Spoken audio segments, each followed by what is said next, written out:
Hi, good afternoon, everyone. You're very welcome to today's session. We are going to be reviewing our monthly book, Present Over Perfect. I'm really looking forward to listening to the learnings from everyone in the book. You'll be welcome to give any comments of what you think about the book in the chat. You can also be able to interact with the people who are going to be speaking today. Claire will be joining us a little later, but she is coming.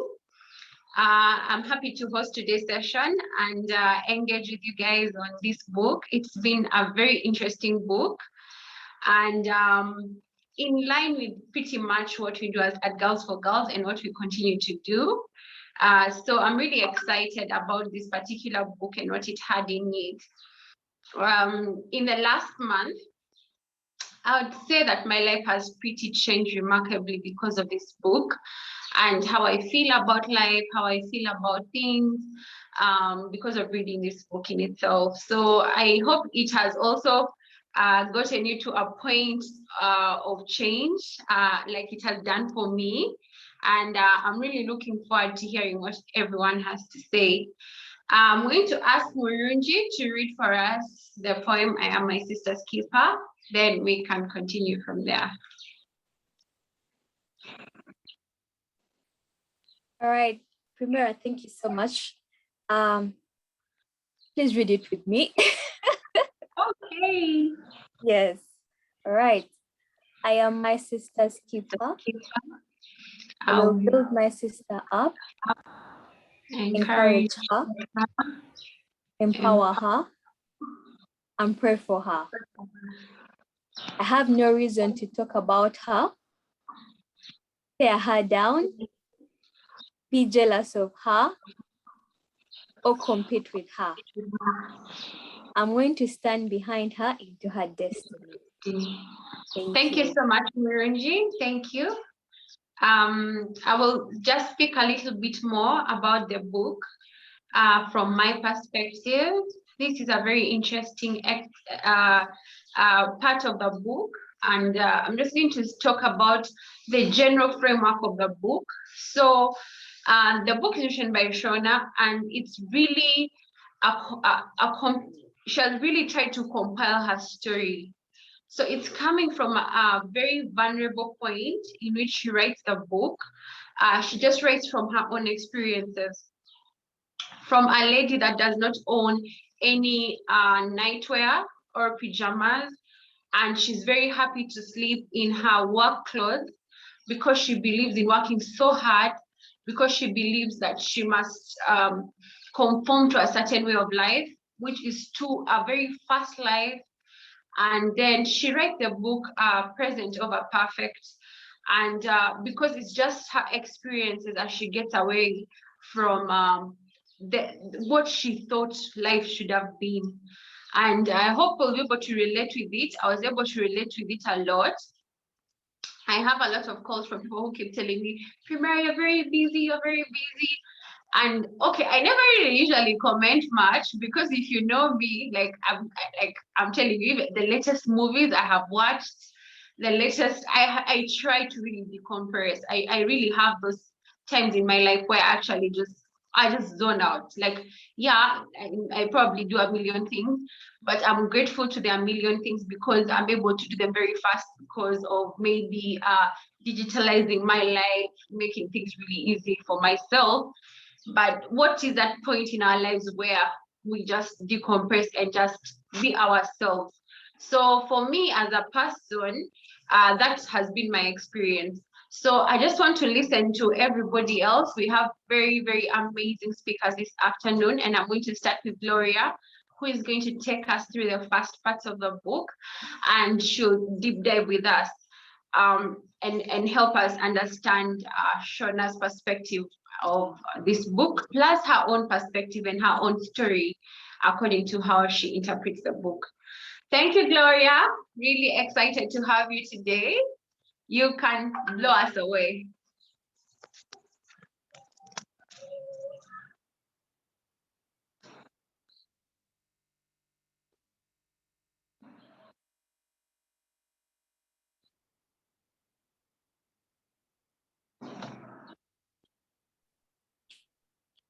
Gloria, hi. You are muted. Busy day. And we're going to talk a lot about busy. From today, I'm not going to be busy anymore. I'll not tell people I'm busy. But anyway, like I was saying, thank you, Primera, for that introduction about the book. And I've been looking at the list of participants, and I realized that probably I don't know most of them. So I'll just give a brief about myself so that as I talk, they can relate. Yeah. So I'm a mother of a 19-year-old who has just joined university. So have that at the back of your mind. And then I'm also approaching level 5. I hope you also understand. So when I'm talking, you can be able to relate maybe with some of my examples and not maybe say what's happening here. Yes. So I'm Gloria Chibakunira, and I'm going to review the first 2 chapters. That is chapter 1 and chapter 2. I won't really specify the different sections, but I'll really go chronologically. And I'm happy to be the person starting it off, basically. And then the rest will close on the solutions, really, on what we really need to do. But what I can say is the first statement that caught my eye. Like we all know, we've all not read the books that we're reading every month, you know. You start one, you stop halfway, then you say, I'll catch up in the review, during the book review. But this particular one, the first statement I read said, I stared at the ceiling of a hotel room in Dallas, exhausted. I laughed and I said, this is so me. This is so me, you know? And I was in for a rude awakening as I continued to read the book. Why? Because before COVID, I was this kind of person.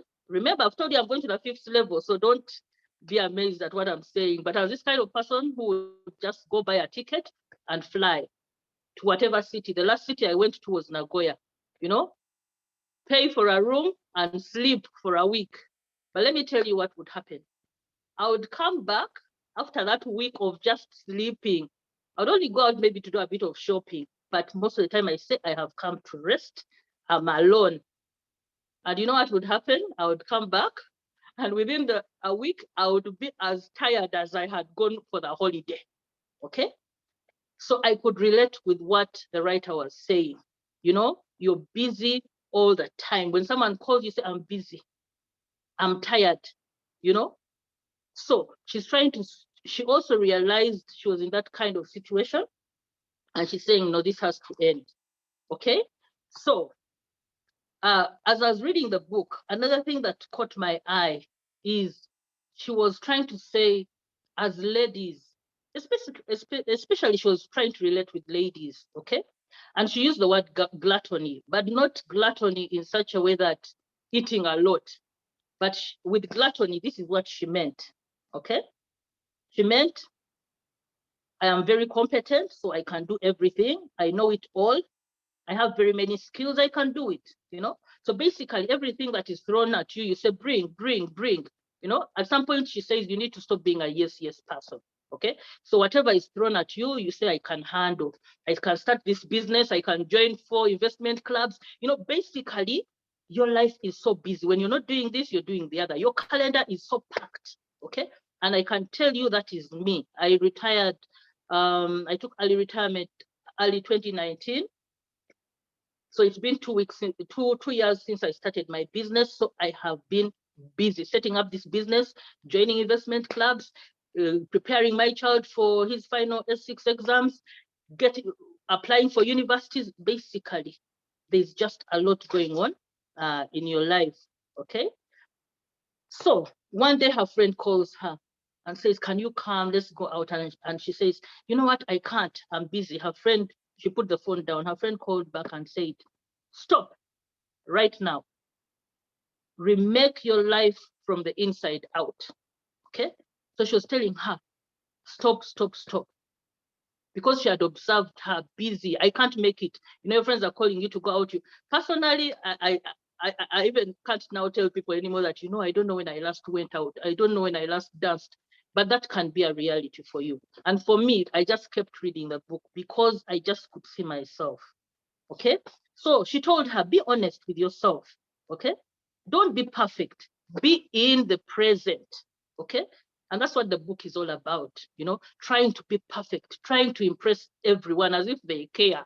There's somewhere I'll read where it even says, do you even think people care when you're there trying to be so busy and being perfect and helping everybody and being the good one and being the godly one? No, no one cares. Okay, so what she's trying to say, listen to the voices in yourself and stop listening to what people are saying around you.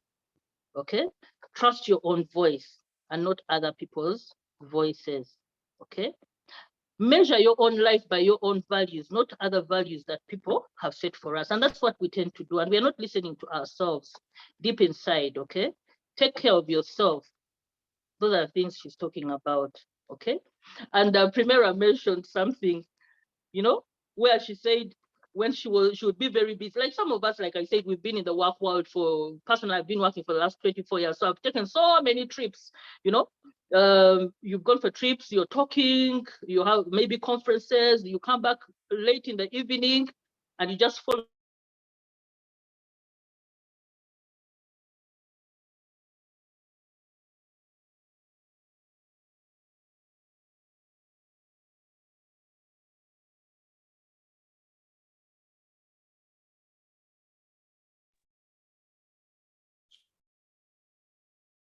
Gloria, hi. You're muted again. But I didn't mute myself. How does that happen? Where did I stop? Maybe I should just continue from where I was. I just muted now.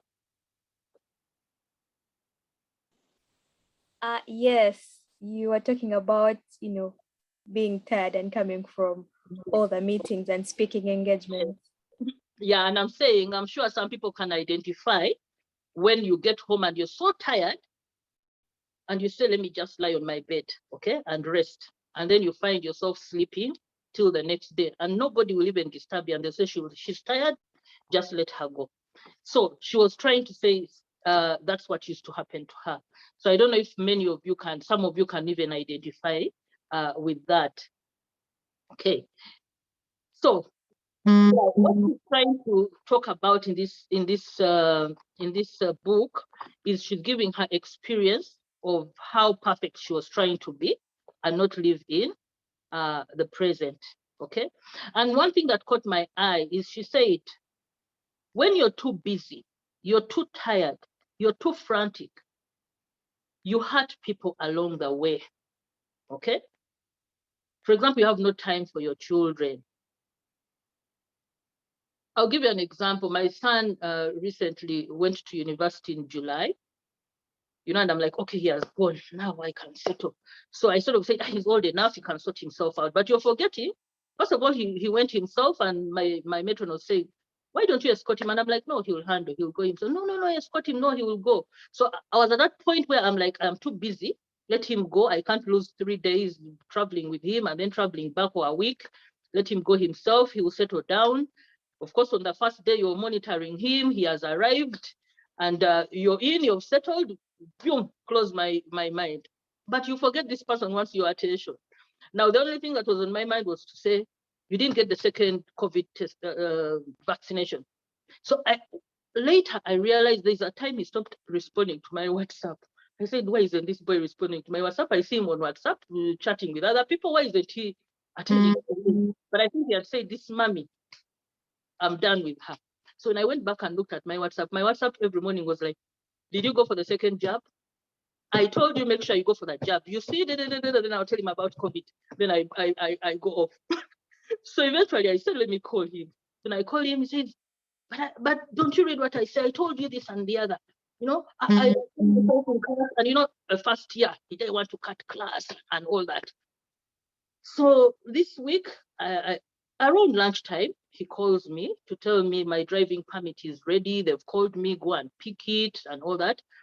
For some reason, we talked for like an hour. That's when I realized, you know what? I've not really been giving this guy time, because he had a lot to say about how they went where and what they did, you know, university. So I gave him some time and listened to him. But this was like now over 1.5 months after that.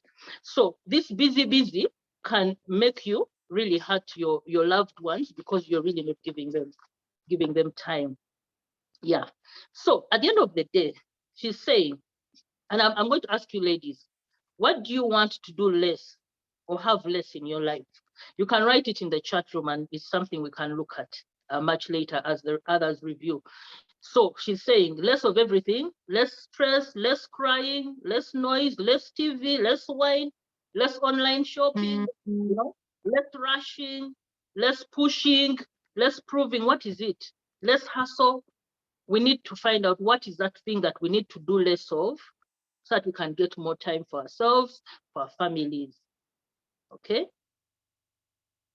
And then she also goes on to say that I have been so committed to prove myself as though anyone cares, that I can handle it all. Who wins? Then she asks herself, who wins then? Okay. Nobody's really interested. No one cares. Okay. So at the end of the day, you have to think about yourself and how you're going to go about life. Now, for those that are still young, have not yet got children, for those that have babies, now, as who have the experience. She talked about in one of the sections where she was talking about running laps. Okay. So for running laps, she was trying to say, when you're too busy as a mother, let's assume the mothers who travel, you've gone up country, or maybe those that are busy Monday to Friday, it's the house help who is with the children. So what happens with us is, now, let us assume you're the one that is very busy Monday to Friday. So come weekend, you say, now let me have time for my children. Okay. Or let us say you're the one that travels, you've been away for 2 weeks. Now when we come back, this is what we do, mothers. We are feeling guilty because we've not been there. Now, in the process of feeling guilty, we are in the kitchen trying to cook what they like. We are running up and down. We are cleaning the closets. Of course, you're now feeling guilty. The house help is probably saying, she's not been around. I've been dying. So you're trying even to clean closets that are clean, you know, just to everybody. You're feeling guilty. So you want everybody to think that, no, mommy is there. Now she's there, you know. But in the process of doing that, you're not resting.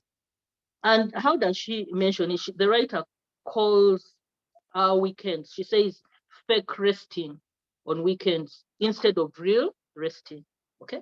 So if you do less of certain things, and there's another, she talks about also saying no, learning to say no. Okay. That's what I'm going to talk about next. But she says if you do all those things that she's talking about, then you'll have real resting on your weekend or when you come back from a long journey, and not have a fake resting where you're really pretending to do too many things and make people happy. Yeah. Now, I liked the section where they talked about dethroning the idol. Okay. I think some of you can relate. When you're in high school, when you would come back on holiday, you'd want to be the one with the Sunday school kids. Okay. At church, you're the same one who is helping. Maybe if your parent has a business, you're then offering to go in the shop and help, you know.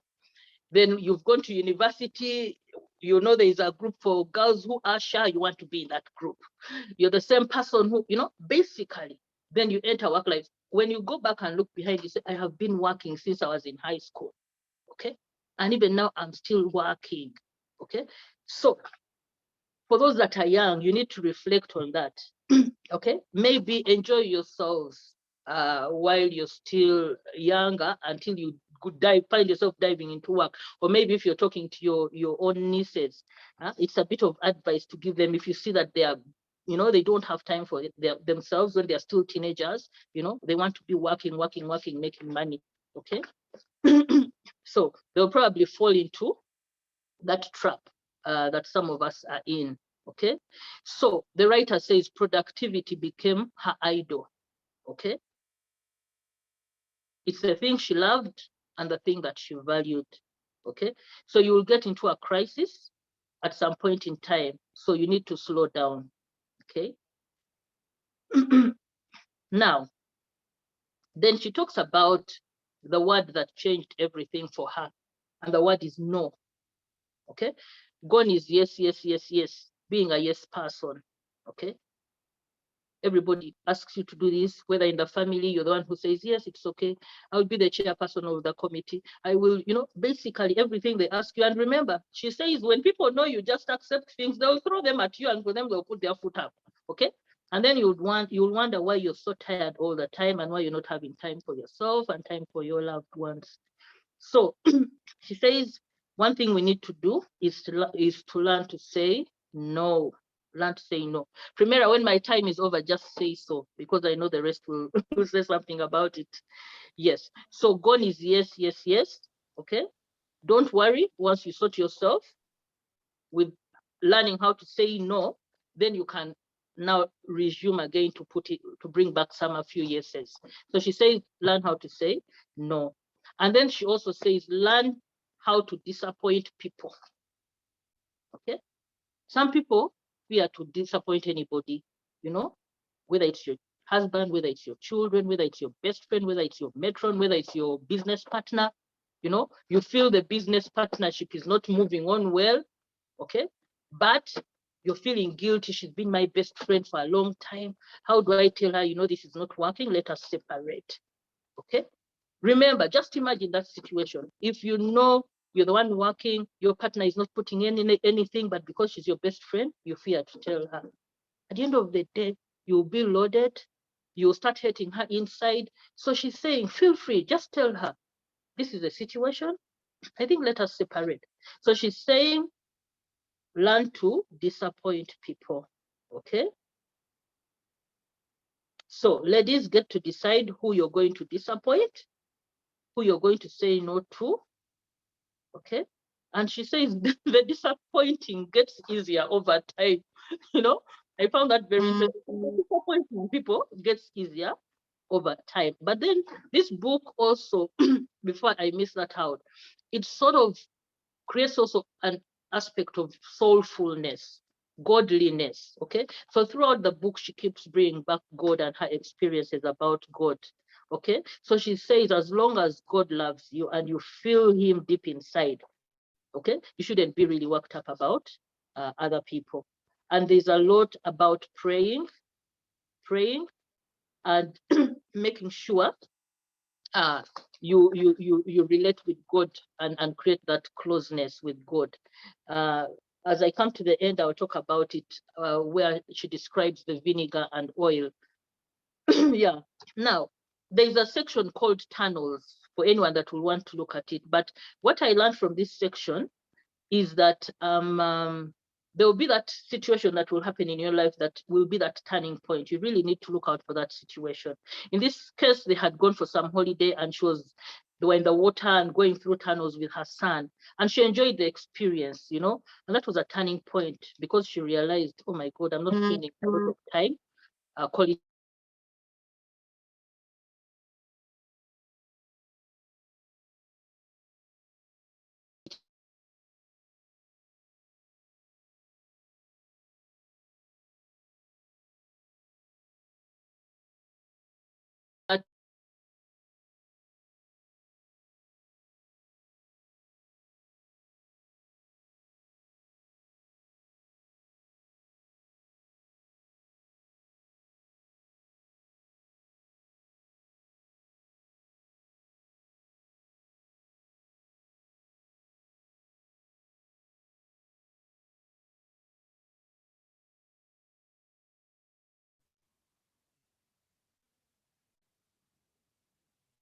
Hello, Gloria. We are not able to hear you.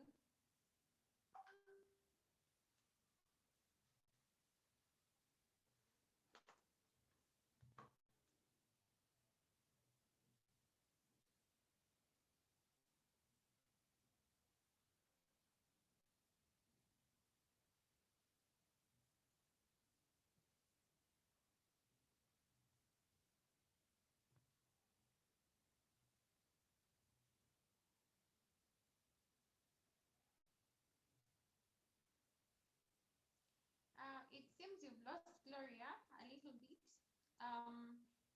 Off to Murunji. Do you have any comments on the chat?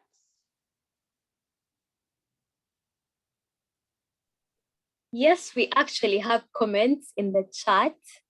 And I'll go back to the question that Gloria posed. What do you want to do less or have less of? And most of the ladies pointed out social media. Not quite surprising there. Social media, less hustle, less commitments, less hustle, less abrupt engagement that divert me from my day schedules. I believe that would also be related to Zoom meetings, zooming in and out of meetings.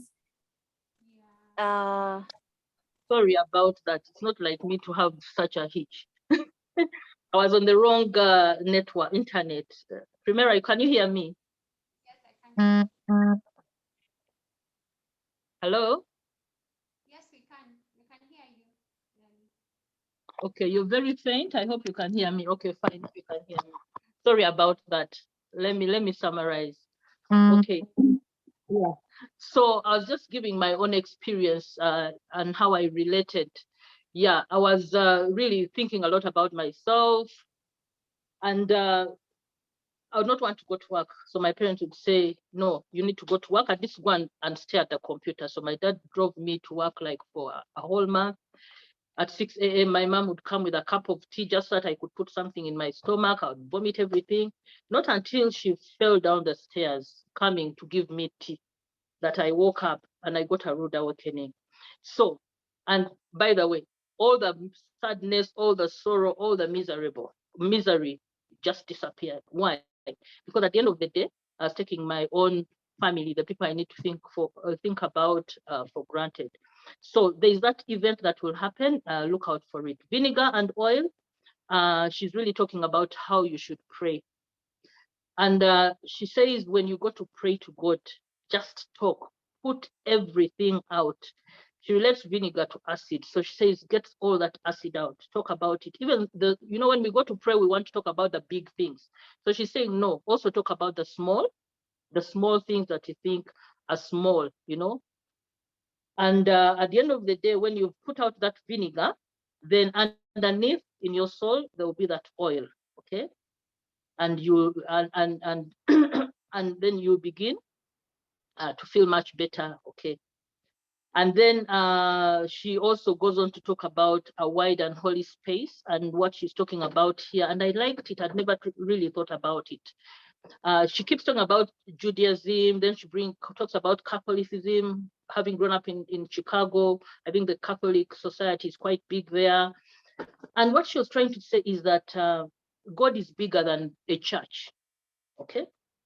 So she's trying to say, for me, as a natural person, I looked at it as diversity and inclusion. Be inclusive. You'll learn something from every denomination. And then she goes on to say that Christianity, Islam, okay? These are things that are durable, that have endured for centuries. So she says, things that have endured for centuries, why would you take them for granted, okay? So she's saying God is bigger than the church, because she would say the person that she would go to for spiritual guidance was from the Catholic Church. But I presume that's not what she was praying for. But she said that she got a lot of guidance in that, yeah. And then again, in relation to religion, because she's really trying to tell us to live within the present, and your faith or is part of that. She talks about in the section that she calls daughter. She talks about rest, pray, serve, and work. And then she says Jesus did the same thing. He used to rest, he used to pray, he used to be of service to others, and he used to work. And we all know that used to happen. And she says, as Christian women, we were raised, okay, to be obedient, to be easy, and then just do everything that is available, okay, which goes back to the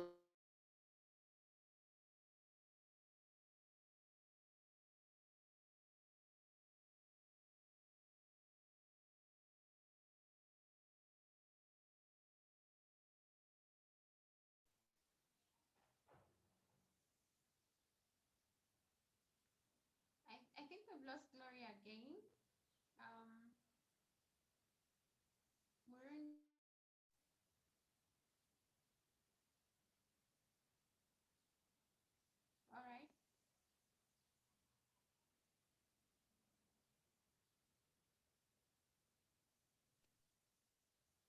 Hi, Primary. Sound a bit low. I think it's just the volume, but I'll be it will be okay. Okay. Any comments from your side? Yes. Actually, on that note, the part of saying no, Naniki says that big lesson on learning to say no. Interesting that it reminds me of Aya of Yes by Shonda Rhimes, which is the contradiction. We are so pulled in many directions, especially as women.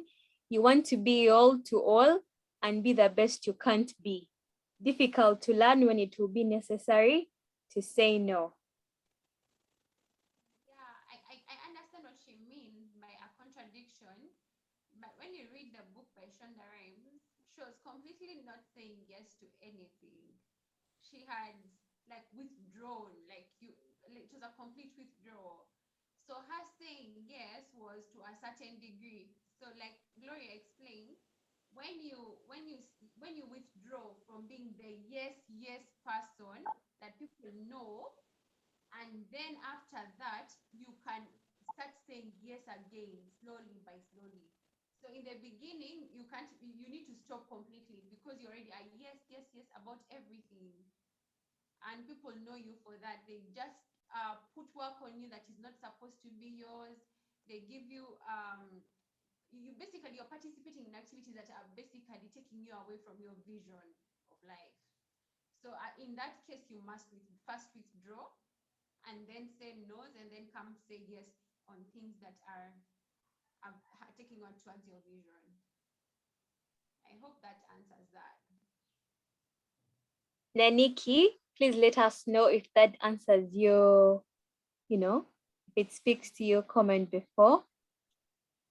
Otherwise, the ladies were mostly talking about what they want to do less of, and also affirming the fact that it is still very hard to say no, because I think we discussed this in the previous book as well, learning to say no and, trying to stop taking on responsibilities. That's what's happening. Morenji, for me, that begins with knowing your why. If you're very aligned to your why, saying no is not hard.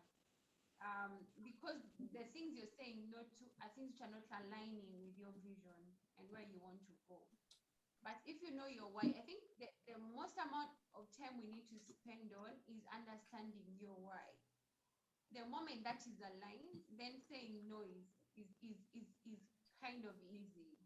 Okay, it's tough, but when you see a business opportunity, it looks lucrative and all that, but it's a bit tough. But you have to learn to say no to things that don't align with our vision and your vision and where you want to go. I think that's very important. Knowing your why and also setting out your goals. If something doesn't align with your goals, then you shouldn't be spending time on it. Literally taking time out to write a mission statement. Yes. Primera, so sorry about that, but I think if my time is over, I think the next person can go on. But I was just going to talk about stillness, which was the last thing, and stars. But let's move on. All right. You can just complete, and then we can move on to. Okay. All right. Yeah. So. Yeah, so I was going to talk about really in summary, I like the chapter on stillness, where she says, "Be still and know that I am God." Okay, we all know that section from the Bible. Be still and know that I am God, and it really spoke to me. And she says most people basically spend all their life avoiding silence, and she talks about the extroverts. So if you're an extrovert, so she's saying look for that stillness within you. Yes. And then when she's talking about stars, she brings about the chaos. For those of you who've been to Times Square in New York and Piccadilly Circus in London, those are very, very busy areas. You can even stand in the middle and just get confused because there's a lot of noise going on, a lot of lights up there with the billboards and all that. And she was trying to say that sometimes you need to find time and get out of all that craziness and go somewhere quiet where there is no chaos. And to close, personally, one of the areas that I like is going to the village up country, because you're going to breathe fresh air. And I think some people don't understand when they see people heading towards the villages, and running away from the chaos. And it's all because people are looking for that silence, that stillness. Thank you so much. And I'm sorry for the hiccups. I don't know what happened. Yeah. Over to you, Primera. Thank you so much, Gloria, for taking us through part 1 and part 2. It has many subtopics under it, and I hope the ladies have enjoyed. When you were off, we were talking about the comments in the chat, and I have one more. I think first of all, Naniki agrees that Shauna was coming from a point of not wanting to be involved in shaping the life she wanted to live, and was hiding her hand in the sand, and then she needed to come out to a yes life. Thank you for that. Then Sylvia says that whereas it's difficult, it gets better when you start taking accountability of what it is on what you have been online, and how easy would someone say yes to whatever task or decision in question. So it's tough. We're discussing, but this one I think points to the point of saying no. But you made it very clear that it's just saying no for a time, and then after that you can now start saying yes when that phase has passed. I'm going to move on to the later chapters of the book for now, and those ones will be taken through by Faith. Faith, you're welcome. Part 5, we are going to wait for Claire to do the middle one. So we're just going to go through to Faith. You are welcome, Faith, to the book club, Girls for Girls, and we're excited to have you. Hi, Primera. Hello? Prim, can you hear me?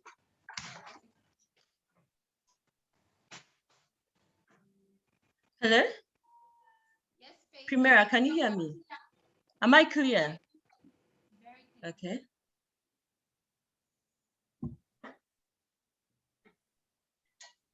All right. So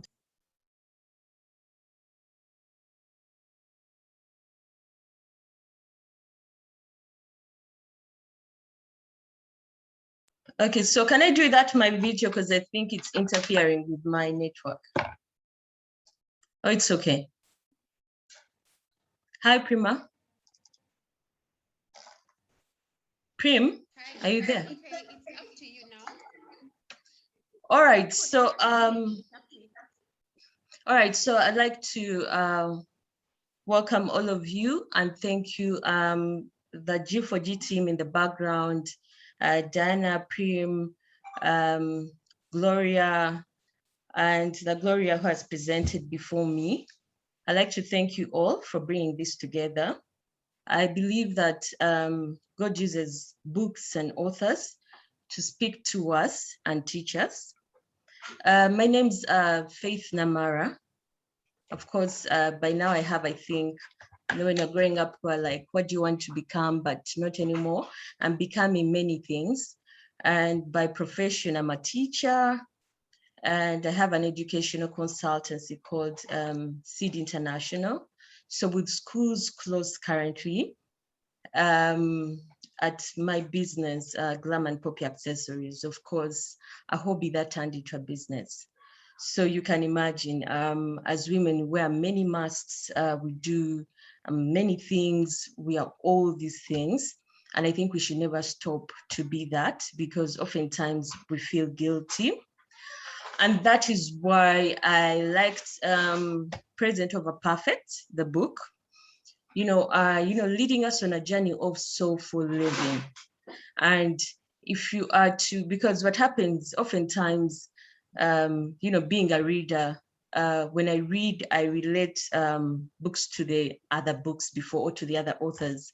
I can read a book and I tell that this author read this book.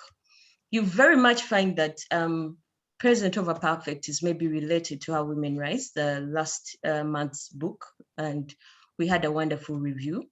And some of the questions that were in that book are answered here. As women, as you're rising, we are caught up in all this. We are like, okay, so how do I rise, and how do I have fun? How can I, be doing well at my workplace? Premier shared wonderful insights about how to go about that and still, live in the moment. Yes. So part 5, is about living in time. And the author starts with a quote that says, "The greatest tragedy of human existence is not to live in time in both senses of the word." And that's a quote by Christian Wiman. And I think it's from the book, My Bright Abyss. And I think all of us can relate to that. What I've already shared, especially, I would want to give a vivid example. Being a teacher, I've not found connection and not found relation with virtual classes, because you have people online and they can afford to do other things, so literally they're not present. So this is a book that is very relevant in the time we are living in.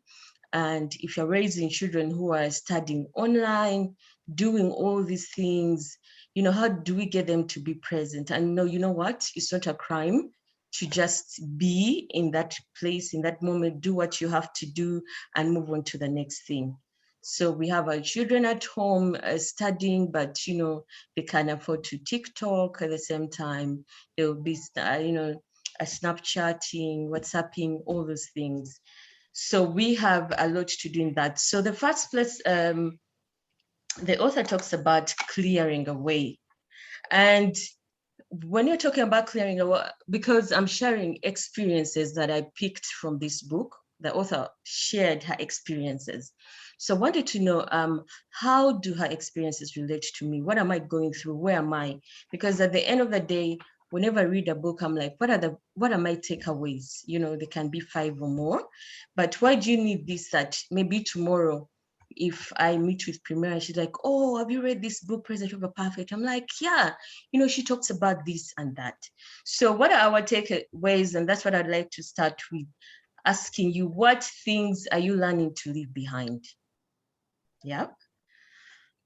And one thing that stood out that the author said, one thing that should let go, the greatest, the biggest, is opinion of others. Oh my dear. You ask yourself, you ask someone who does makeup, why do you do makeup? Why do you wear that wig? Why do you put on those heels? And it's all about other people. Yes, I love heels, but of course you want to wear them. They make us look good. My colleague Faith says, give us a very wonderful body posture. Trust me, if I'm not feeling comfortable, I won't. So that better be comfortable, because at least if you are doing it at the expense of your comfort, at the expense of your well-being, you are hurting. And that means you just buy any heel because you want to wear heels. You won't invest in a good heel that makes you feel comfortable, no matter the price. I'd rather pay more money for comfort than less for quantity for very many things, So yeah, we find ourselves, we have over 30 pair of heels. We want to wear them and everyone sees us and our friends are like, wow, oh my God. But at the end of the day, what value is it going to add to you? I mean, that is actually the author calls it pleasing everyone. It's so interesting. We women, we are good at pleasing everyone, even of course people who don't know us, people we have never talked to. We just find ourselves falling into that trap. I'm sorry, I'm going to keep referring you to the previous book reviews you've had, because at the end of the day, everything we do is feeding into the other. It was talked about a lot in the book. If you have not, if you didn't attend the How Women Rise, please just like me, go back and listen to it. It will help you a lot and will make you better understand, appreciate present over perfect. So the author actually refers to the opinion of others and what people think as nameless, faceless swamp of opinions. Yeah. So imagine, like, she uses really very big words, and that's the truth. You can't give a name to it. It's just a swamp of opinions that you don't focus on. And of course, the author goes on to tell us that pleasing people feels like cheap candy. So you can imagine she really uses strong, heavy words, and goes on ahead and tells us, we don't have to agree with everyone. It is okay. It is okay when you don't agree with your close friends, when you don't agree with your boss. Of course, last time we talked about, doing it politely, saying no politely. Yes. So, and she's like, rather than pleasing people, how about we look at them deeply in their eyes, connect and listen to them. What does it mean? I'd give an example of mothers. I'm not a mother yet, but maybe I could relate when my young sisters were young. Okay, even like young kids, when they're talking to us, we can't stop what you're doing and look at them in the eyes. We act busy. You're like, yeah, yes, yeah, please go. Even you don't look at where you're telling them to go. So how about you just pause, take a pause, look at that child in the eyes, and even if just you're farming and you affirm that, yes, just when you're looking into their eyes, it's a very wonderful thing, because tomorrow they will do it when they're talking to their fellow children, with their friends. Yes, so it is very, very important. And she goes ahead and says that friendship isn't forged out of sameness. All of you know, at least I bless the Lord, we all belong to a family. We are all different.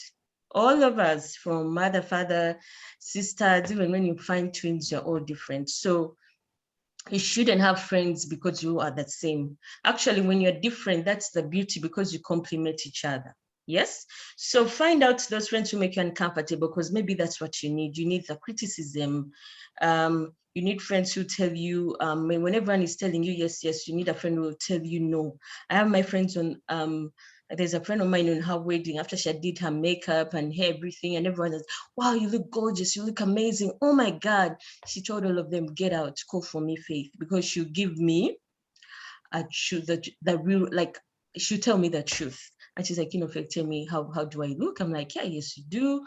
Or this is not right. You need those people, because if you don't, you walk around, maybe your shirt is stained, and because someone just saw, you matched up and down, they're like, wow, you look good, Prima, without telling you the truth, hey, something is on your blouse. Yes, so it's okay to have different opinions anywhere, home, school, if you're married with your in-laws, it is okay. That should not make you feel inferior. It should not make you feel any less of a person. So let us learn to, as we go on, let us learn to connect, listen, and look people deeply in the eye. Yeah. So that way, I thank God, even when you're calling, like, I'm called to serve, and maybe, of course, this church is based a lot on also experience in church, and it would relate to mine in church as well. When I was called to serve, it's all about, what do I have to do? You don't have to do it so that people thank you for, like, people have seen you and they're like, wow, oh my God. Instagram is there for that. You get followers, you get views and everything. But if you're doing the right thing and go, like, it's from your heart, because she wants us to do things from the heart and love deeply and well and have a meaning flow. I for one, I call it flow, because the things I do, for example, I know my flow. Even right now, I know my flow, I'm flowing. But if I offend Premier, there's a way my flow would be interfered with. What does it mean? I go back to myself and I ask, maybe I need to apologize to Prim. I offended her. Now, when I apologize to Premier, my flow will come back. But for as long as I don't do that, my flow, everything I do won't be shifting. I don't know if you can relate with me, please. You can drop a message there in the chat. I would love to hear from your experience. So please, very good, take care of everyone, but don't do it at the expense of yourself, your own self, right? Because you can't give from an empty cup. We women are good at giving, and giving, the cup is running empty. No way. You give from the overflow, not from the cup. So take time off, fill your cup, and that's why such spaces are good. Like right now, we are filling our cup. Yes, I'll tell you, I have a business. I'm very busy, clients, coming through, wonderful, but this is my time, to fill my cup and give of myself.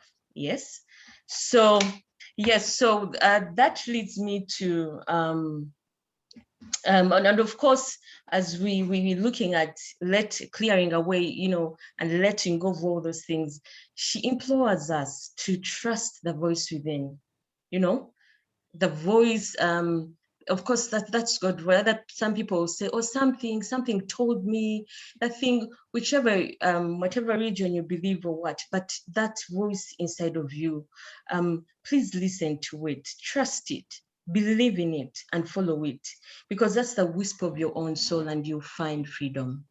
So the second part of learning to play brings us to a place of, I know most of us, when you talk about play, we are like, that's so unserious.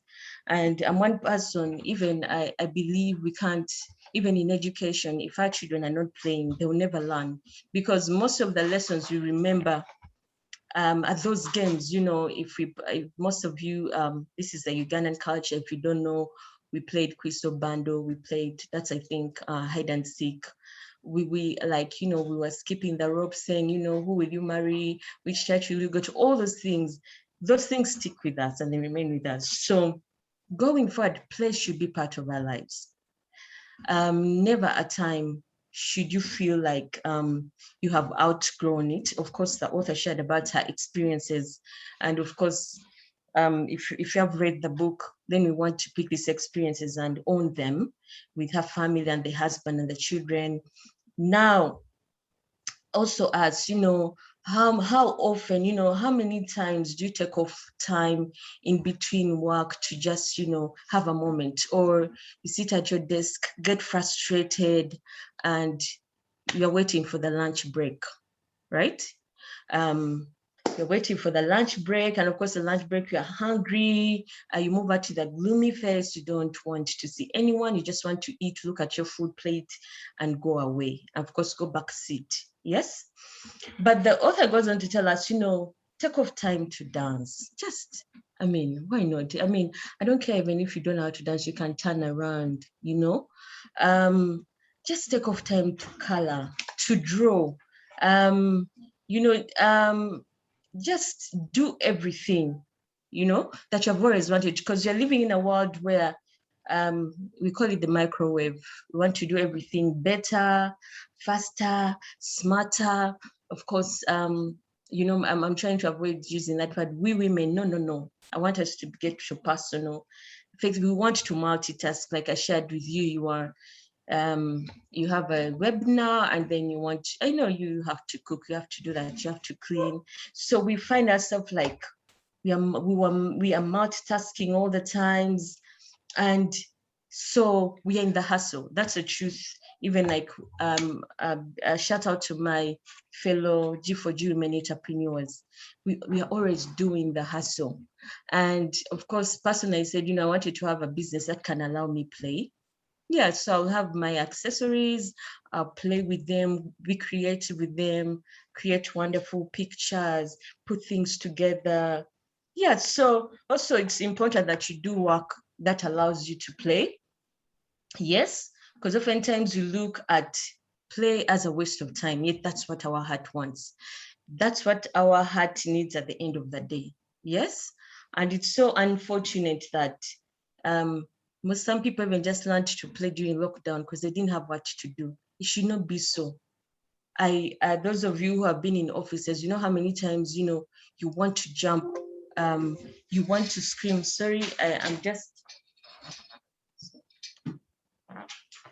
my battery was done. I'm just connecting my charger. So those of you who are in the office space, You know how many times you want to take off time and maybe go to the bathroom and scream, and sometimes it's hard to do.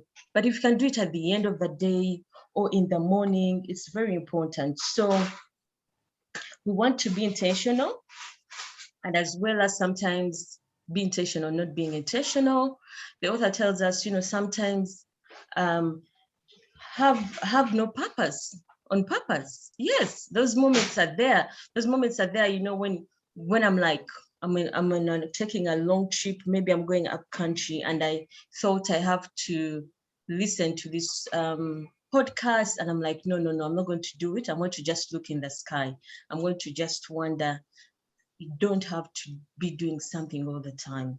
So the author says that, our days are for loving, learning, and laughing. If you have not laughed today, take off time,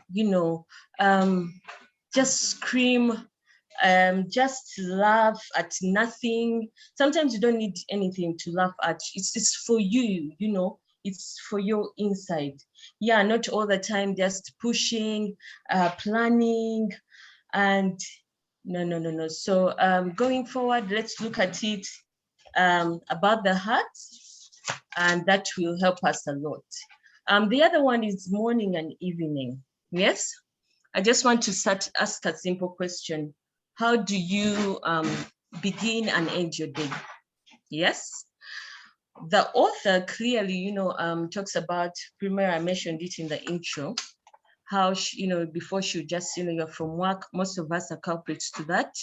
In your jeans, makeup, everything, you just fall on your bed. And in your work clothes, face full of makeup. Wow. And of course, now even during work from home, who cares, who is seeing us?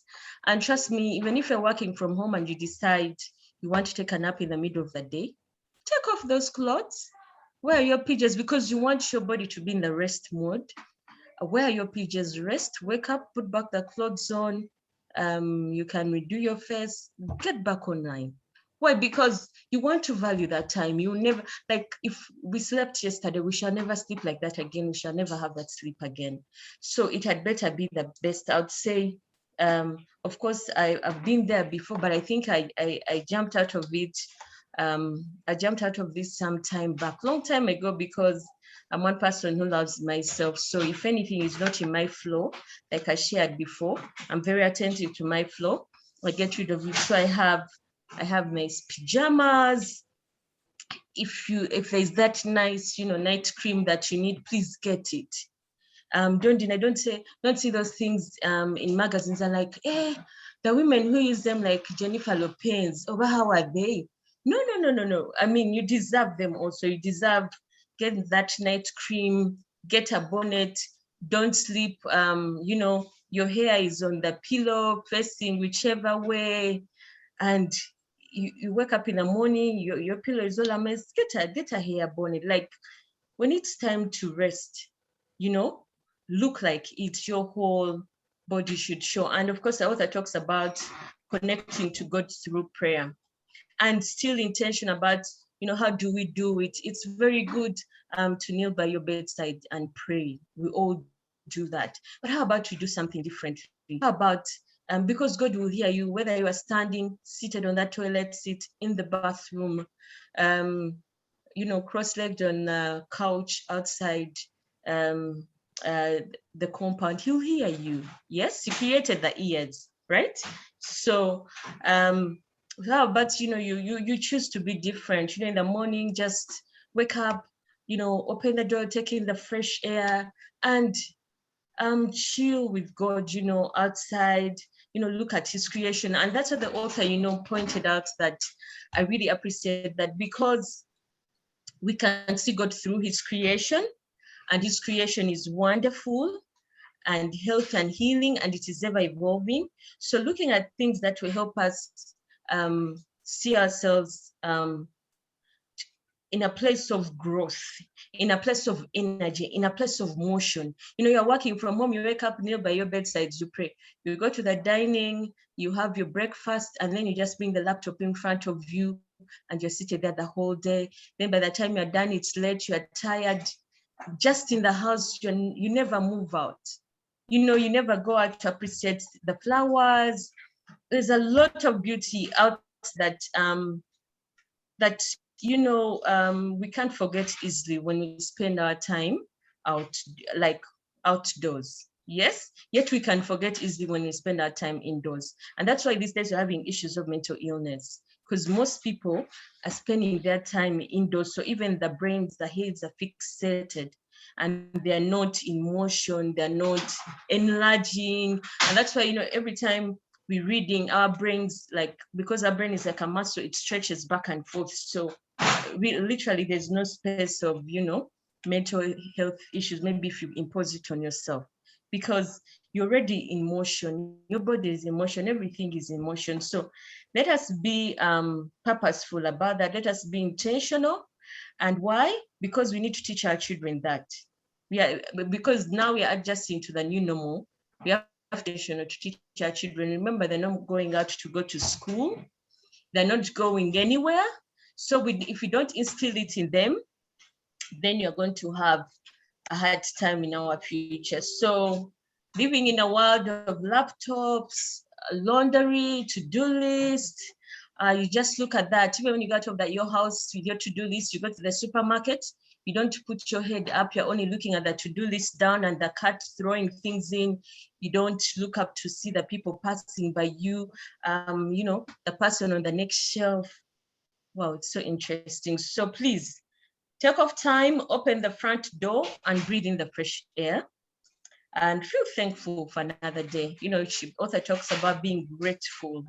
I'm thankful for this day, of course, and being in this moment with you, spending this time with you is very wonderful. Yes, so we got to simplicity. When it comes to simplicity, the author talks about how we live matters. Yes? And what we surround ourselves with is important. And of course, that's to do with our material possessions and our physical selves that matter. Claire from How Women Rise, please, if you didn't watch that book review, please go back, because it was an anniversary book review. She shared about, how these days women want to conduct their children's birthday parties because they saw it on Instagram. A young girl wearing a fascinator, so everyone does a party, fascinator, balloons. Please go and soak that in. It will guide you on why the things we surround ourselves really matter. Why? Because some things are draining us, they're pulling us down. Remember, I started with letting go of the opinion of others and pleasing people. Now all this you're doing is to please people who don't even care, who don't know your name. Truthfully, those of you who social media, we just scroll, like our fingers are just moving up and that's it. There is no connection, there is no relationship. Get rid of the things that you have not used in a year. Most of us women still even have things we bought 2-3 years ago. They still have the price tags. They still have the tags on them. If you're not choosing it, please let it go. Give it out. Maybe it doesn't fit you. It is okay. Personally, if I find something nice and doesn't fit me, but I know it fits a friend or my sister, I'll buy it for that bit, other than keeping it. I give it to someone. But then still, surrounding ourselves, the author talked about, clothes and colors, which is, to me, I liked. It was a personal experience. I didn't want to impose it on you, have neutral colors. No, some people want color in their life.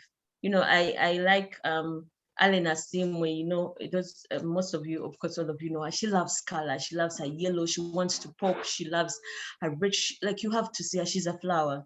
And that's why we call her sunshine. So also, if, hey, what's wrong? Gosh. What's wrong?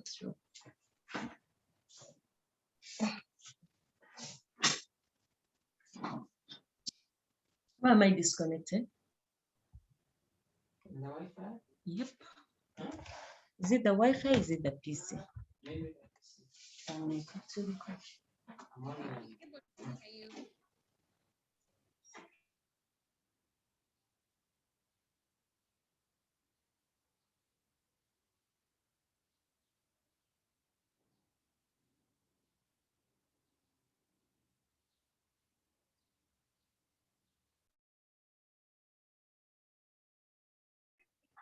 Can you hear me?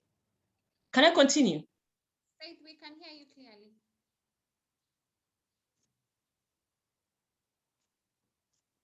Faith, we are able to hear you clearly.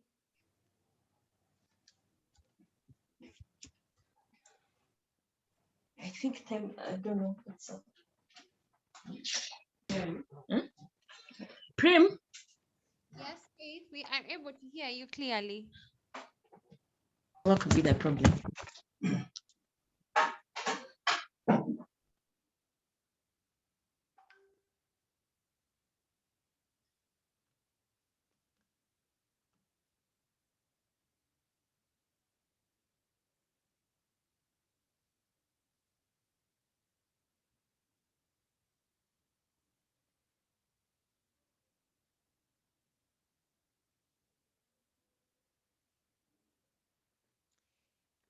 Murunji, we can just go through the Hello? chat. Okay. So are we back? I'm now using my phone. I don't know what my PC. I mean, everything is fine, but it's just off the screen. Can we continue? We could actually hear you. Oh, great. So I was saying, when you're reading these books, we have to be wise, because it's about discovering yourself in the book, not being everything, but choosing what works for you. Because at the end of the day, if you're a reader, you find contradictions. This one is telling you this one that. So choose what works for you. So the author talks about her neutral colors being maybe the grays, maybe the whites. I know Manuela Mulondo, my friend, will say, my house is just white and black. That's fine. If you also want color, it is okay. Yes. But at the end of the day, it's just about declutter your life. Remove, stuff that you don't need, because the fewer stuff you have, the fewer decisions you have to make. Yes. And then it creates space for you to connect. Yes.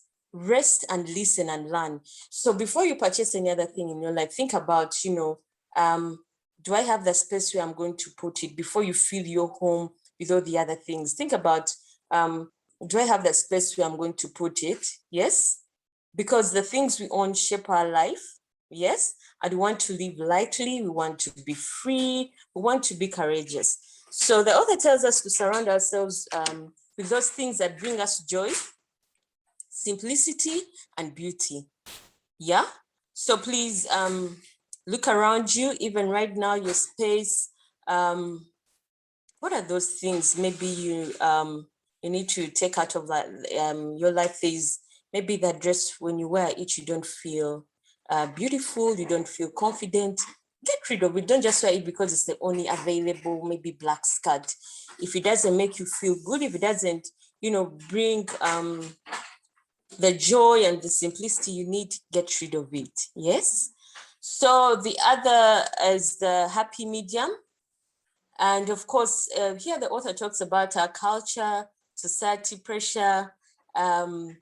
Most of you, I'm sure, how magazine covers make it seem like women should be skinny. And truthfully, and even with makeup, those women look tired, shrinking. No. Yes. And of course, there's a whole buzz about fitness and nutrition. Do this, do that.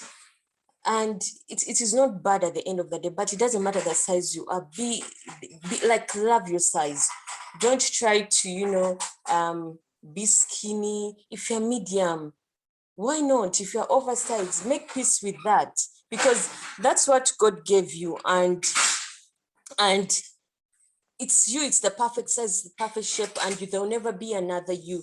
So trying to, living in a world where we are doing all the surgeries, women have all those, making their lips bigger, whichever. Now, if you're changing your lips, how will we appreciate how the creativity of God and, how he made you and how all of us are different, So the happy medium is just, all about being comfortable with where you are, being comfortable, making peace to, you not being that that model size figure. No, making peace with your shape, your size. Even when you're working out and you are dieting, it's not to starve yourself, but rather it's just to feel good in that size.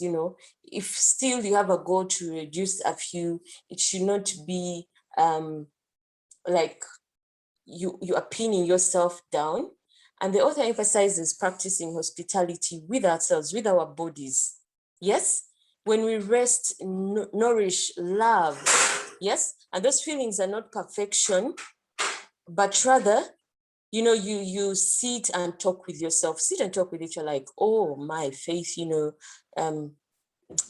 put on weight, I like, the way you look and you look different. Appreciate in each step where you are, even on top of doing the exercising, the fitness, the nutrition. Talk to that person. Rather, don't look down on yourself, and yet you are now, you are exercising, you are dieting, you want to look good, but then you're like, I don't look good. I'm all fat. My stomach is all over the place. It's your stomach. Talk to it, make peace with it, be hospitable. Why do you want to, be hospitable to other people and not yourself, your body parts?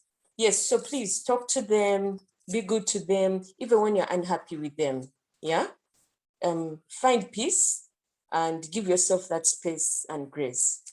And the last part in part 5 is on snow. And the author starts with, I had to open my Bible because she starts with quoting Job chapter 37, 5-6. Because truthfully, I don't know, it's like I'd never seen it much as a great Job, but I didn't even think it was in my Bible. So Job 37, 5-6 says, God's voice thunders in marvelous ways. He does great things beyond our understanding. He says to the snow, fall on the earth, and to the rain shower, be a mighty downpour. I want to summarize this very fast. Yes? There's a lot of freedom and grace, that flooded when I read this Job 37, 5-6. Why? God says to the snow, fall, yes? And the rain, be a mighty shower. What does it mean? Do the thing that I've created you to do. Do your thing, do what you love to do. If you are rain, rain. If you are snow, snow. Yes? God is asking us to be those things he has already created us to be, not trying to be something else or someone else. I'd say faith, but I know as a teacher, faith teach. Yes, primera, innovate. Clear, organize. Just do that, because when you're in that space, you are free. Yeah. Most of us talk about birds flying. Yes. But the bird in the sky and, that moment and feeling also applies to us on this earth as we're walking, because, the bird is flying and it's looking at us like, wow, you are walking. So we are also supposed to feel like that, because when you're doing that thing that God is asking us to do, that he made us to do, and we are doing it effortlessly and easily, we are flying. Even when you're standing on our feet, you feel in your soul, in your body, in your spirit that you're flying. Yes, because that's what takes us back to, what is your passion? What makes you bubble over? What makes your heart beat? Yes, we don't only get butterflies when you meet a wonderful guy, tells you I love you and everything. No, we should get butterflies from doing everything that God called us to do. doing those things that we like, most people are like, wow, Premier, how do you do it? How come you're always online? And I just don't know, because you do it effortlessly and easily. And some of us just getting online, we have to prepare a lot to do this, do that. So just do that. Do what God created you to be. Of course, the author in the earlier talked about competition, not being good at all. So when you're in your space, there's enough space for everyone. Yes. So I always tell people to be who they have to, who God created them to be. You don't need permission, yeah, and you don't need anyone's approval. All right, so chill that. I would have done this, but no, my dear, that's a lie. You don't need permission. You don't need anyone's approval, and the author wants us to think about, what do you need to leave behind in order to recover that essential self that God created? You can put that in the chats. I know most of us, we are holding on to a lot of baggage. And of course, we started with saying clear, letting go, clearing away and letting go. So what are those things that you need to leave behind in order to recover that essential self that God created? And I've chosen this angle for this book because when you read the book, all the chapters are related. Like the author was rotating around the same mountain, if you can tell. So just, what do you need to walk away from in order to reclaim those parts of you that God designed, unique to you and for his purposes? To me, I think when I meet people, I want to find out what's unique to you, that God made you, that God gave you, that I'm like, wow. I mean, I've seen God in Gloria, I've seen God in Diana, I see God, because God is in people. So when you don't bring out the unique abilities and that God designed you and the purposes, you never allow us to see God in you. Yes, so please allow us to see God in you by being that which created, because whenever we see it, you're like, wow, you made, such a beautiful masterpiece. She can do this and all that, So let's go to part 6. The author starts with throwing candy. Yes, of course, this is a short one. You're going to go through it very fast. The author tells us in throwing candy, the author wants us to truly, we're on part 6. Thank you. Part 6 is about truly living in the moment. And I want to ask yourself, when you truly live, showing us when you truly live in the moment, what it looks like. And they're wonderful stories. I don't have to share with you the stories because they're in the book. I want us to share us and our convictions about the book. Yes. And, throwing candy sounds so silly, truthfully. And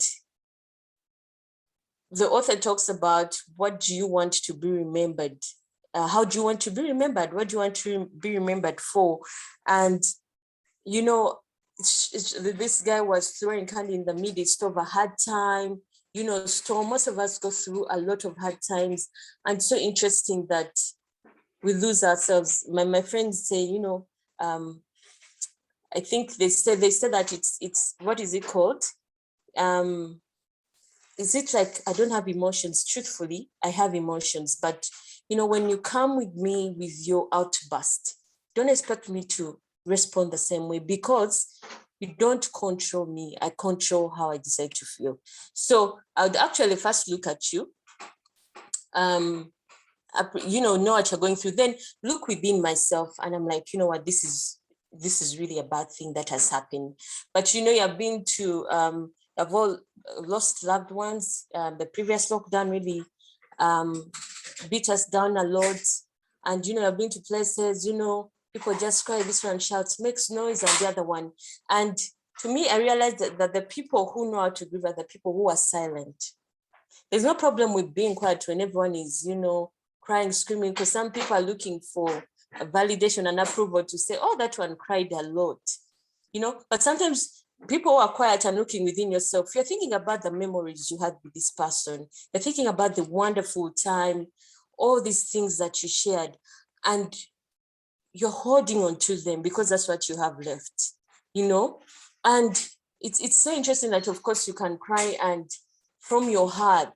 Yeah, it doesn't mean because someone is not rolling on the floor, they're not grieving, they're not hurting with you. They are, but people grieve in different ways. So, you know, she tells us to throw candy no matter what, you know, even if it doesn't make sense. Let us believe in the power of silliness, making memories, and laughter. You know, I'm sure if the way I can bring it home to you is if you've been with a friend who has lost a loved one and you're crying, and before you know it, you start cracking jokes and you are laughing. And you wonder how, you know, how laughter comes out of tears. And that is it. That's the beauty. That is, it should be normal. It should be part of our lives. You shouldn't look at it like, you know, I've gone for, I should be sad. I should be gloomy. I should, you know, squash my face to show this person that I'm. No, that's just not right. If there's something funny you remember and you can share it with this person and they love, that's so amazing. Yeah, that's what it means, you know, to throw candy, because as silly as it sounds, you know, you just throw it there. It doesn't make sense, but you know, it really changes the whole mood and the vibes, no matter what is happening around us. Then the other part of the essential self, yes. And of course, when you're concluding about throwing candy, she says, there's no wrong way of doing things. Yes, all of us, maybe with the things like we grieve the way we do because we just saw people, like most of you have been to Pentecostal churches, truthfully, if you go to a place people are praying in tongues, we also just say just do verbally things you don't understand and just utter. It's okay even if you don't know how to speak in tongues. It's all right, you know, just be there when they come. If they don't come, don't force them, because later in life, I got to know some people just find, yeah, me as 4G because everyone I said I had to fit in. I said the one falling, so I fell. No. So the other one is the essential self, you know. The author tells us every new season of life is an invitation to leave behind the things of the season before. Let me help you understand this and make it simple for you. I'm sure you know most often, these days in our conversations are like, before COVID, before lockdown, this was like this and this. So yes, everything has happened. We are living we are in a new season.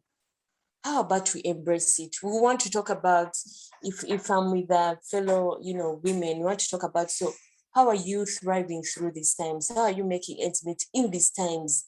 You know, rather than always saying, you know, before COVID things were like this, but now, you know, you were a teacher, schools have been closed for all this time.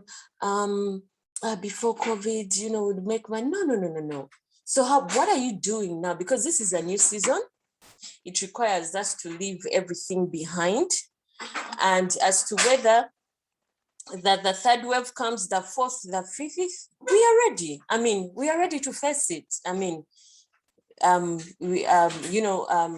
Bible says giants are our bread, because now we know COVID, so there's nothing new about it. So let us learn to live in this moment and leave the season behind us before and find peace. Yes. And our peace should not come from rearranging the circumstances by saying, if you know, a lockdown, curfew, no. Even with curfew and everything, how do we make the best of us out of our life, realizing our life and living to the best level? Yes, so the author quoted, that was Thomas Merton. He said, you know, you find peace not by rearranging the circumstances of your life, but by realizing who you are at the deepest level. So lockdown, all these experiences were for us to realize who we are at the deepest level, because you are alone, you are not with your friends. His family was there, but they could only also do so much. So yeah, so at the end of the day, we find ourselves affected by the same things. We all love the same things. Yes. And the author goes ahead, of course, to expand on this and ask us, what shell are you wearing? You know how we have that shell of achievement? You know, before COVID, I was going to go to Canada for my master's, but that has not happened. Please go on, go ahead. I mean, talk to those professors, call up that university that you had applied for, because COVID cannot stop you, all right? We have those shells, achievement, promotions, efficiency, and productivity. I would have done a lot. You know, if it was not for this curfew, I would have done a lot. No, my dear, come out of that shell. If there's curfew, now you have 12 hours before you'd go even up to midnight, those were 18. How can you do the most in those 12 hours, okay? So let us discover the things that you enjoy doing and do them, even in that limited time and all the limitations we have around us, limited resources, everything, please. The other one is Heart and Yes. And Heart and Yes, the author was emphasizing and wanted us to know that you are loved by God no matter what. Yes? Nothing you can do to earn more love, no ruin and break that love. I don't care what you have done. In the past, you were the worst person. I don't care what you did in the past. I'm caring about now. That's why I like that book by Eckhart Tolle, The Power of Now. Yes, everything has happened, but where you are right now. Yes, can you learn to give yourself unconditional love? Because when you give it yourself, you give it others. There's a group I belong to that brings together African women leaders.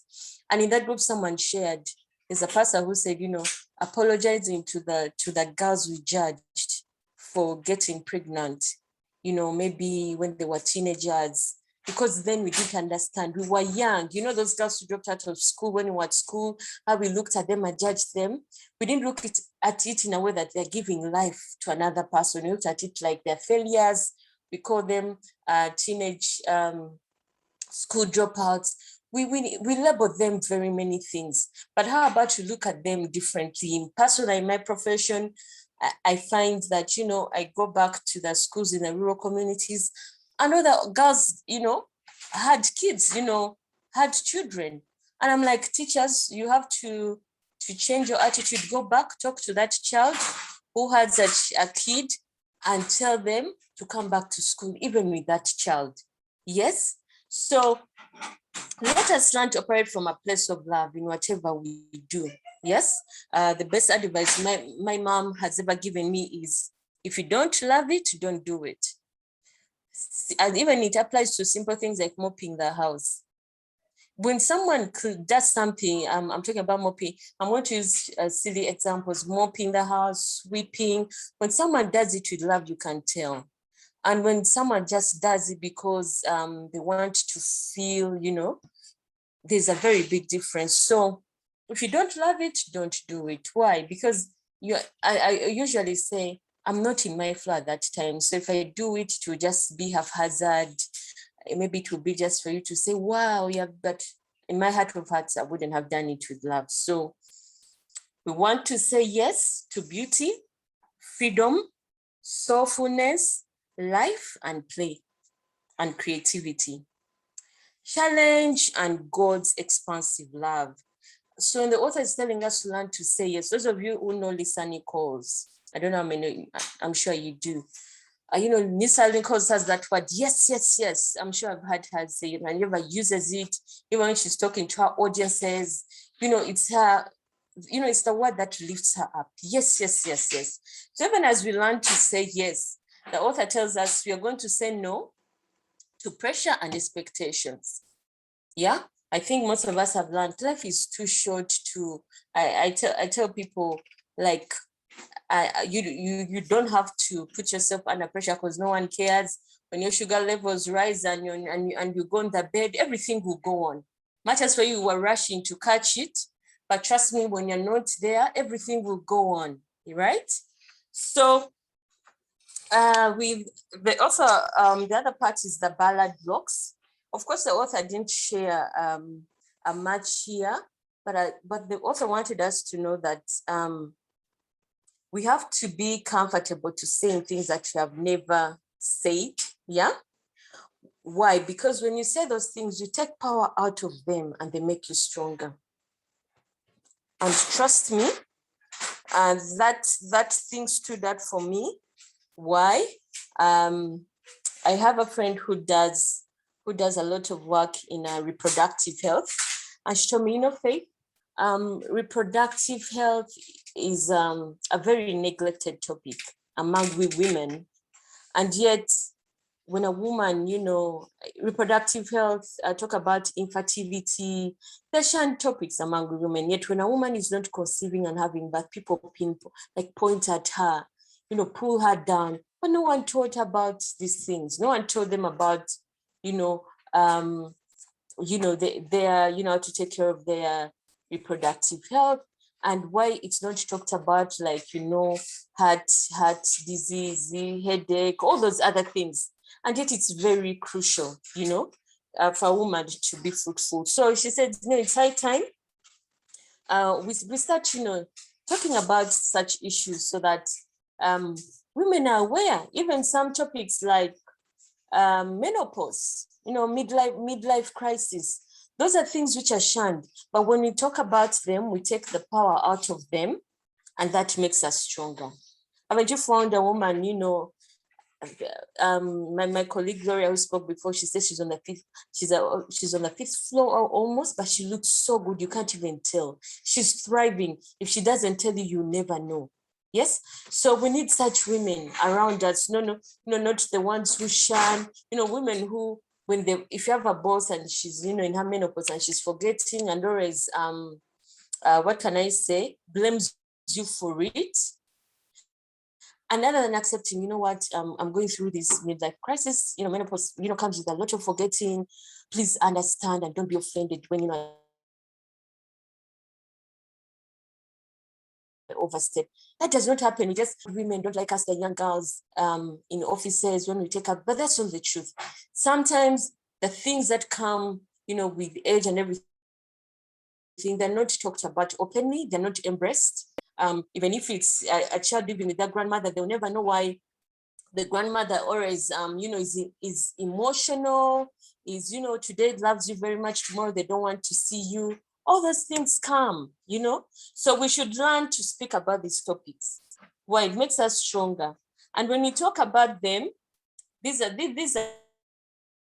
vulnerable topics. They make us vulnerable, yes. But at the end of the day, when you don't talk about them, they stop us from growing great. Yes? Yeah, you know, and also it removes the distances. Most children were clashing with their parents. They have quarreled, not knowing that, maybe not understanding that, hey, this age, I think my mom is going through a midlife crisis and, you know, she's so emotional. She just blow off anything, you know, over small things. You see our parents just being like, all the time you're on the phone, you don't do anything, you don't want to work, keep you on the phone working. So when you understand those things, it removes the distances. And also being vulnerable will help us grow great. Then new fuels, the next part, the author wants us to think about what powers our work when it's no longer about addiction to achievement. So if tomorrow you're told, you know what, you're not going to be promoted, would you still be in that office? You're not going to get this much, would you still do it? One thing I know is I really appreciate, you know, G4G team leads, the mentors, because truly these people do it without no achievement. No one is going to pay you. I personally miss our physical meetings when we would just sit together, you know, with wonderful women sharing wonderful things, and they're taking off time off their busy schedules. They have a lot of, you know, work on their desk, have a lot of stuff to sign, but they're taking this off. So what powers our work when it's no longer about addiction to achievement? You're not going to be recognized, you're not going to get awards. Of course, if you finish the modules for the mentorship in G4G, you get a certificate. Oh, best, you know, the best person, you know, committed volunteer. No. We do this because you love it, yes? And that's why the author tells us never to go back to the old fuel. Yes, you know, there's sometimes when you're all geared up, you are doing this, and the time the pause, you know, why am I suffering? Most of us have asked ourselves, do I really have to do this? And of course, that's why most of our young girls are like, no, but I don't have to stress with work. I can get, of course, these days are not sugar daddies, they're sponsors to give me this. And I don't have, to stress, So at the end of the day, they're giving away their power. When the Bible says that, of course, some people, even that's how they become slaves. Most prisoners, most slaves are not in prison, or they are walking, they have 2 legs and hands and everything and a head. They give up everything. They give up their power and they're like, yeah, I'm fine. I mean, you don't have to do this. So the author tells us you don't only have to speak the words that your father, husband, or pastor says. What does it mean? The author tells us to use our voice. And most of us, even I will testify, I used to hear when you started G4G STEM, Stella, Kathy, Claire, Premier, Anna, most people I know, would testify that we have just started to use our voice, that, what you have learned at G4G, all those models helped us to start using our voices, speaking for ourselves. For me, I'd be like, our children say, my teacher said this, my pastor says this. So if a Muslim tells me something, I'm like, no, that's not right. It's not in the Bible. We have to learn from each and every one. That's why we started with appreciating people with different opinions, learning from everyone, having a free space. So for me personally, I've grown into that space where I'm learning to use my own voice, because I was this kind of, committed person, Christian, my pastor said this, it should forever be this. Even sometimes I'm like, no, I want to listen to other men of God, like they're also not called by God. So I've come out of that bubble and I learned from everyone. I learned from a young child, I learned from adults, I learned from the elderly. So ladies, let us learn to use our voice and stop those things. And my father said this, my pastor said this. And of course, some people even tell their husbands what the pastor said. Wow. And of course, your husband is the pastor in the house. So you can imagine how that looks like. So let us learn to use our voices, because God gave them to us for a reason. And as we learn from everyone, still we have to speak it with our voice. And the last one talks about and the soul felt its worth. Wow. Wow, I'm sure right now you're feeling your worth. The author tells us that God made every soul worthy, not because of anything you have done, but at the end of the day, I want us to know that all of us, our souls are worthy. And just like, in part 5, where he talked about on snow, our souls are worthy, just like the snow snows, just as the rain pours. You can't tell the rain snow, rather the snow rain. No. Just like the sun shines, just like the stars, just shine. I mean, even if the sun is stronger than the star does not complain. So if you don't feel worthy, if you're still comparing yourself, we can never be the same. You can never have my soul, I can never have your soul. So all the other things we talked about, the uniqueness, the creativity that God has put in us, we only come from a place when we know the worth of our souls. And of course, when it comes to that, we have to, in order to know the worth of ourselves, we have to know what kills a soul. Yes. Simple things like exhaustion, you were tired, but you want to keep going because you want to be, you want your boss to see you, you want to be approved. They'll tear you down. If you're kind of person who wants to leave on time, let your boss know that. Yes, because you have given them their time, you have done what you have to do. Don't be afraid to move out of that office. I know that people, of course, who have jobs like, I can't leave except my boss has left, and that's not bad.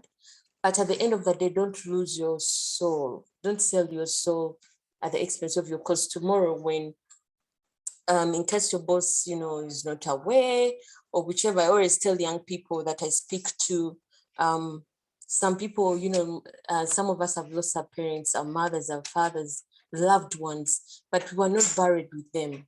So if we stayed behind, that means there's something that we are worth. Our soul is still, there's something we have to do. So there's a reason why God left us behind and we didn't go down with these people. So even while at your workplace, don't lay down all your life, like your time, everything is based on your boss. You can't even tell the boss, you know what? I'm not feeling well. I really need to take off a break today, because when you do it, you serve them better, right? So, is it image management that is killing our soul?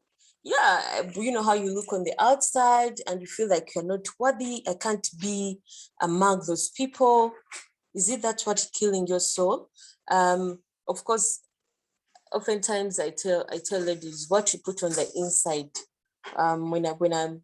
When they're getting the bras and panties, like I say, private victory precedes public victory. That's from the 7 Habits of Highly Effective People. So, when you have your nice bra and panty inside, when if other people are not seeing it, you feel good, you feel confident. Yeah. And yet, when you don't, then, they're not there. You already pull yourself down, much as you might have nice clothes on top. But if inside is not, well, it will affect you. When you'll be there in a meeting, you're thinking about, if I'm going to see my doctor, and today I wore a panty with a hole. No. So please let us identify those things that kill our souls. Sometimes someone can tell you a very big secret that even you fail to sleep. Yeah, secret keeping. I remember when you were at school, teenagers, adolescents used to do that a lot. I have a secret. And trust me, I'm not even the only, like I've told also other people, but it's so heavy on your heart. You can't even you can't do anything, you can't move. So sometimes if it's a secret that's going to really be heavy and burdensome, you're better off not knowing. You don't have to. Now imagine all of us want to come to you to tell you our secrets. I tell you myself, even the other one, so you're keeping all of them. No, that is very burdensome. So yeah, so sometimes you have to live a free life. I tell young people, having a best, like you don't have to have a best friend, and sometimes that's a lie. We need confidence. You should know who is a confidant, who is a colleague, who is a close friend. Sometimes you just need close friends, and you get out of that bubble because of best friend, because it tells you down, it will never allow you explore, meet other people who could, equally be as good as your best friend or even better. And, and say, wow, you carry values like my best friend, so we can be close friends. Right, so we should have that openness and not limit ourselves, because that kills our souls. So let us find out what brings our souls to life. Things like honesty, connection, grace, peace, love. Let us embrace those things. Yeah, that bring our souls to life. Forgiveness. I told you, I feel when I've lost, if I've finished someone and it affects my flow, if I've not done something and it affects my flow, I go back. And I'm like, what's disturbing you? My soul, what's disturbing? What have I done? What's not right? Like, you did this and it's not right. So go make a peace with that person, make amends, and that will help us a lot. So thank you very much. That concludes part 5 and 6 of Present Over Perfect. And yes, I'd like to hand over to Primera, back to you. Primera. Thank you so much. Thank you for walking us through the two parts with many chapters in them. Thank you so much. We go straight into the last part. And welcome to the session. Welcome.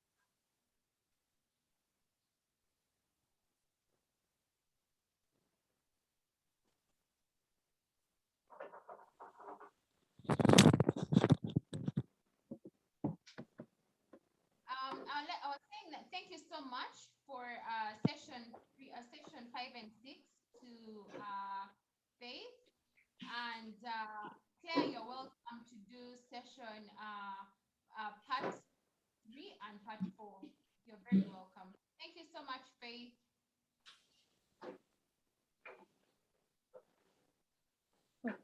Hi. Primera, please confirm if you can hear me. Okay, thank you so much. I was just enjoying Faith. She was talking about panties and glamour, and that is her space. So I'm just going to conclude this session, reviewing part 3. I wasn't able to come on earlier, but part 3 is about legacy. Legacy, it's about the most important things in our lives. And overall of this book, it's about you, and it's emphasized in part 3. You get to decide. I think that's one of my key takeaways from this session. You get to decide. The quote opens. The opening quote is from Rumi. There are many quotes on Google from Rumi, and it says, "You wander from room to room, hunting for the diamond necklace that is already around your neck." I think one of the things that defines our generation is perfectionism. It's about being perfect. It's about who is seeing, who is watching, how many marks am I getting, whether it's on a status, whether it's at work. It's about that affirmation that, you know what, you are good enough. And from this book, especially from this particular session, it talks about much more.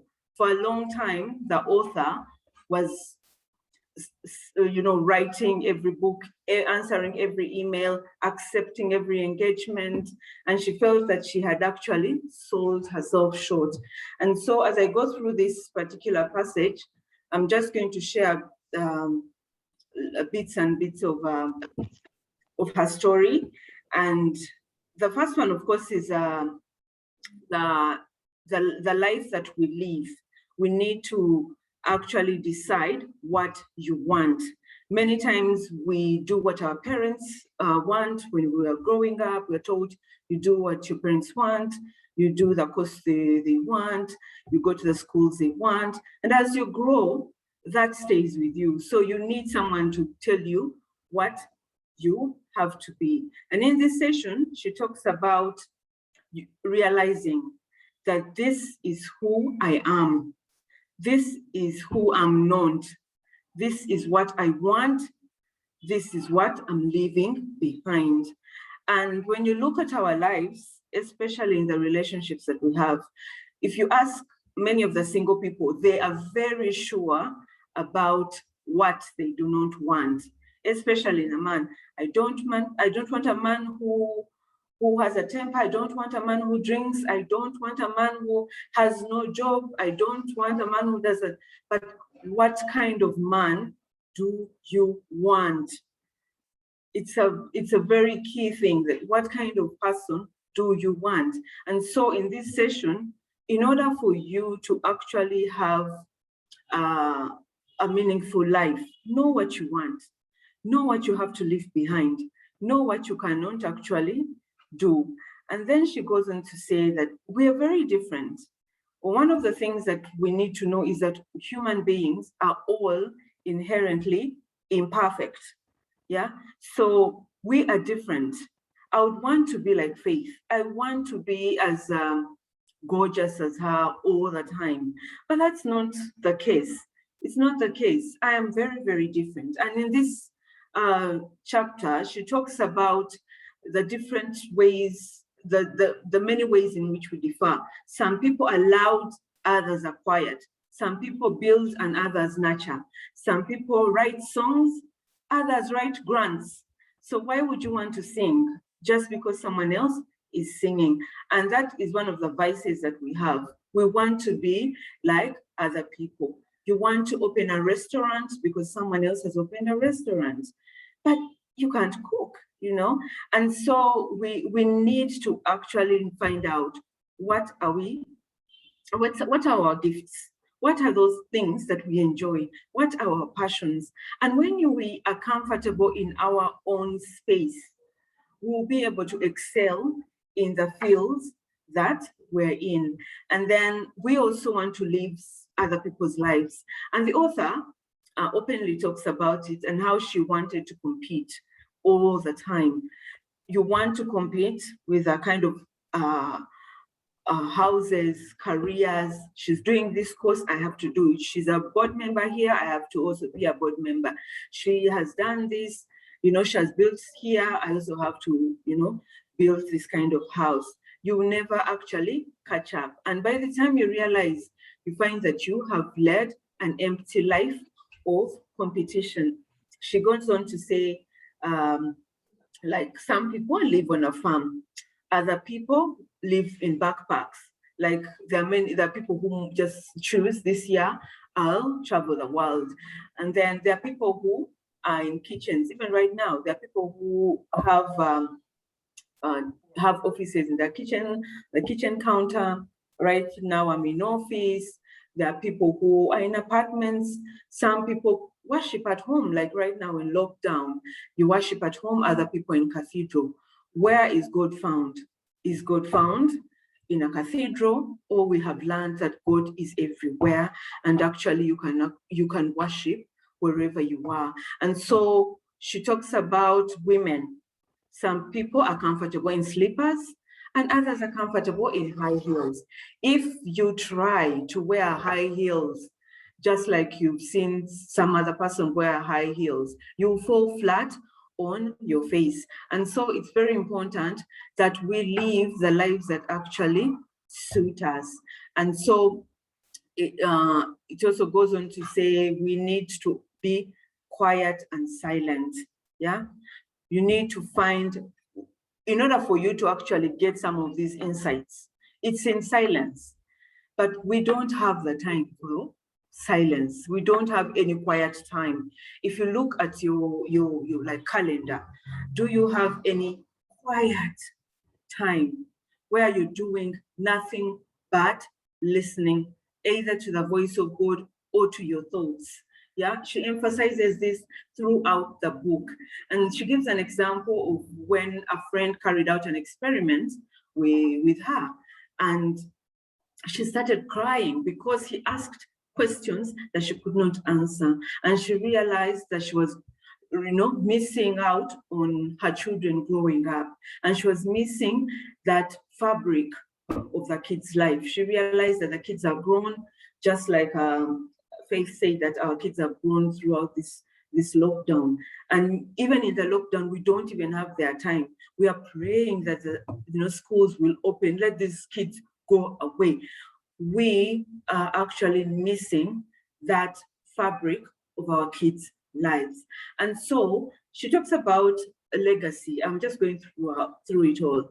She talks about legacy, and there's a quote in there that the legacy I care about is the one I'm creating with the people who know me best, my children, my husband, my best friends, and I have to make a change.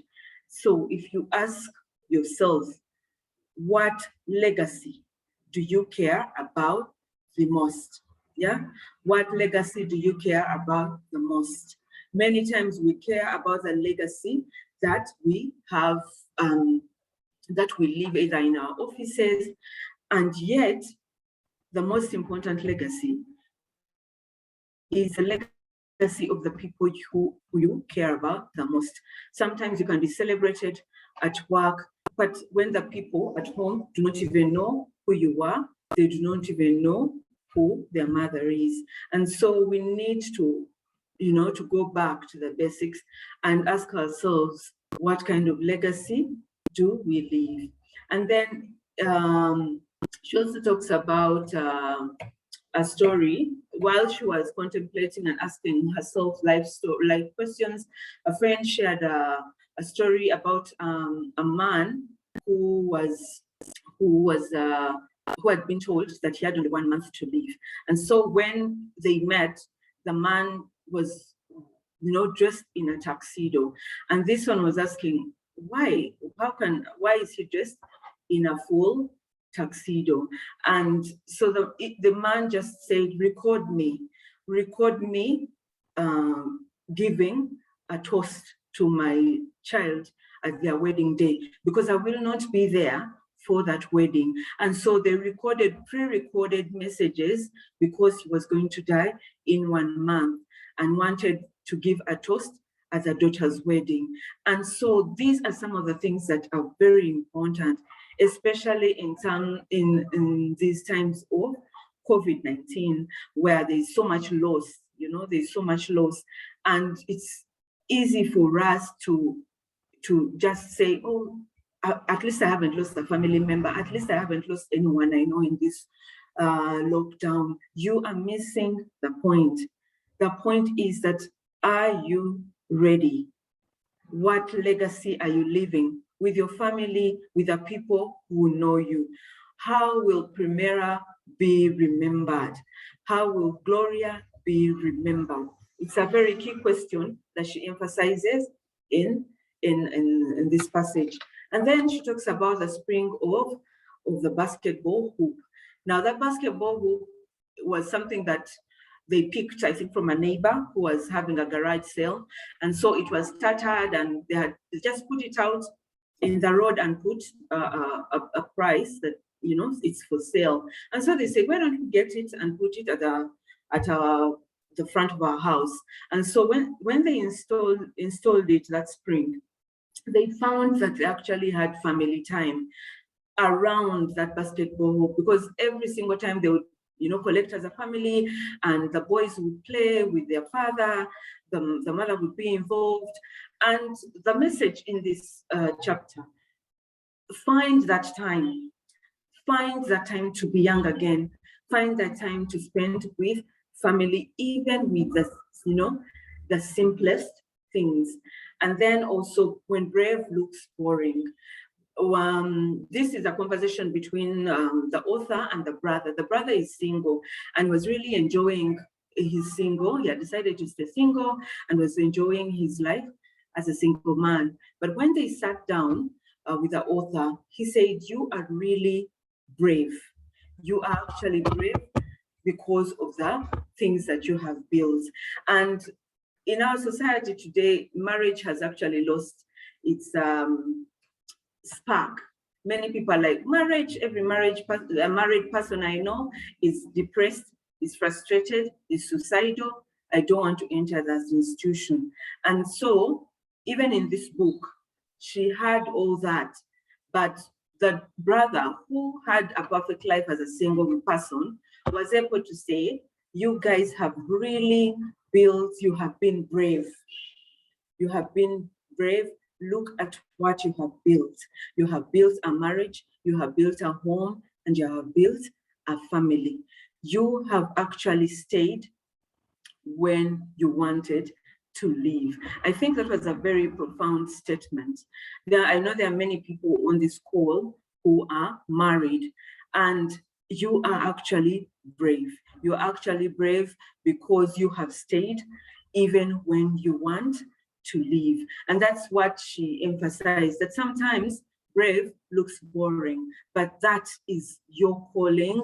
That is that is the gift that you have been given, the gift of family. We should not be taking it for granted, because many don't even have it.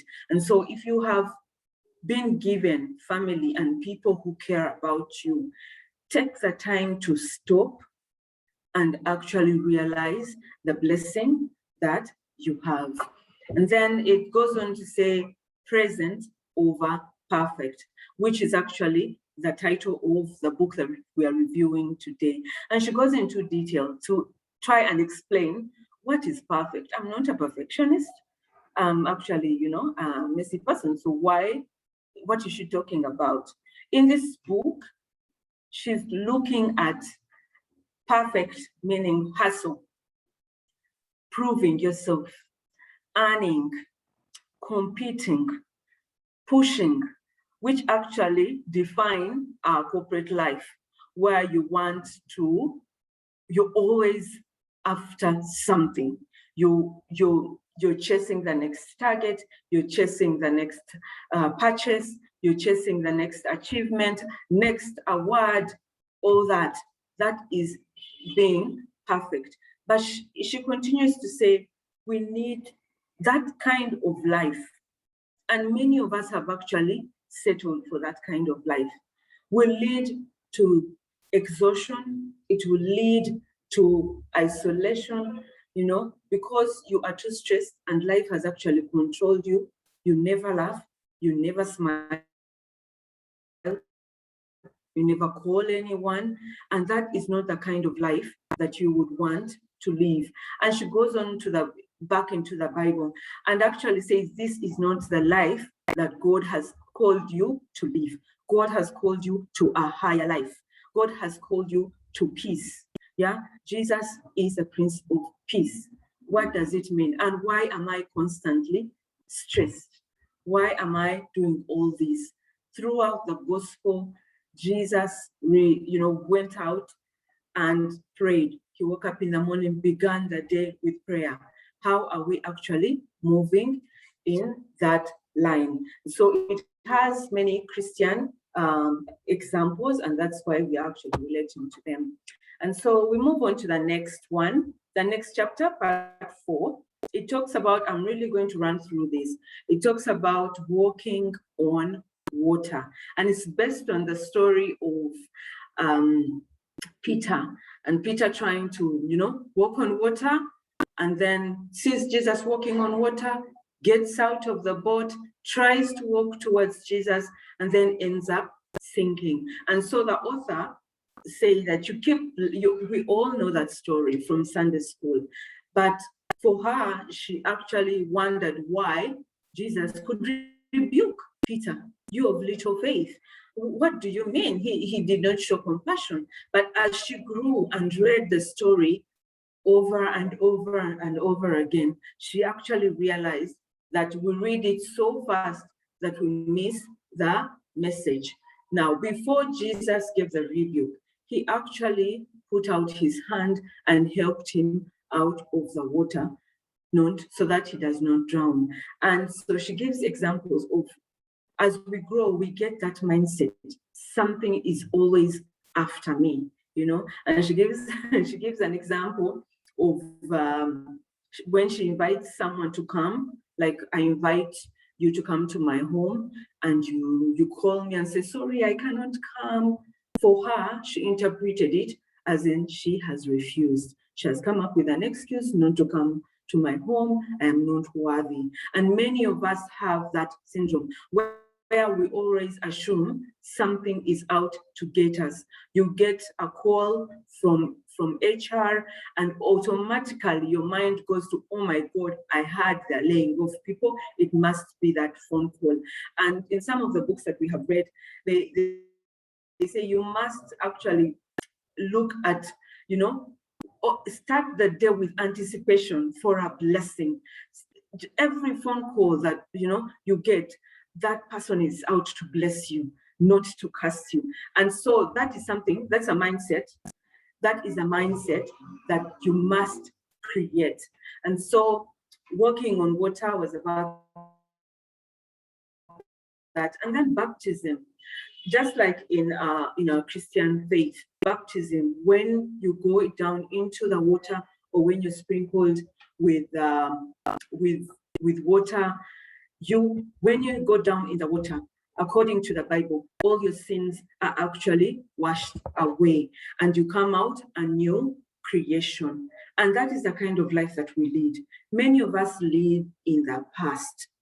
Yes, you have made mistakes. You are doing your best to change those mistakes. They do not define you. They do not define the future. But many times, you say, I did not complete school, I didn't go to university, and so this is my lot in life. I will never succeed. I will never do this. I gave birth out of wedlock, and so that will be my fate throughout. You can start where you are. Let there be constant baptism in our lives, where when you make a mistake, you remember baptism, that when you are baptized, you come out when you have left all the sins washed away. And that is what she tries to communicate in that chapter. Then the other issue that she had was really always saying, it must be nice. So like she had that inner jealousy. And in one of the reviews, I said that is one of the ugliest emotion, when you're envious. Now, in life, you can never all be on the same page. We are born differently. We have been given different opportunities. Yeah. So if she gives an example of whenever someone else told her that, you know, like shared her testimony, like Primera would say, oh, I've done this, I've got a grant for my project. She would automatically say, oh, must be nice. Or you say, oh, my husband brought me roses. She would automatically say, must be nice, because she was being sarcastic about the testimonies that other people shared.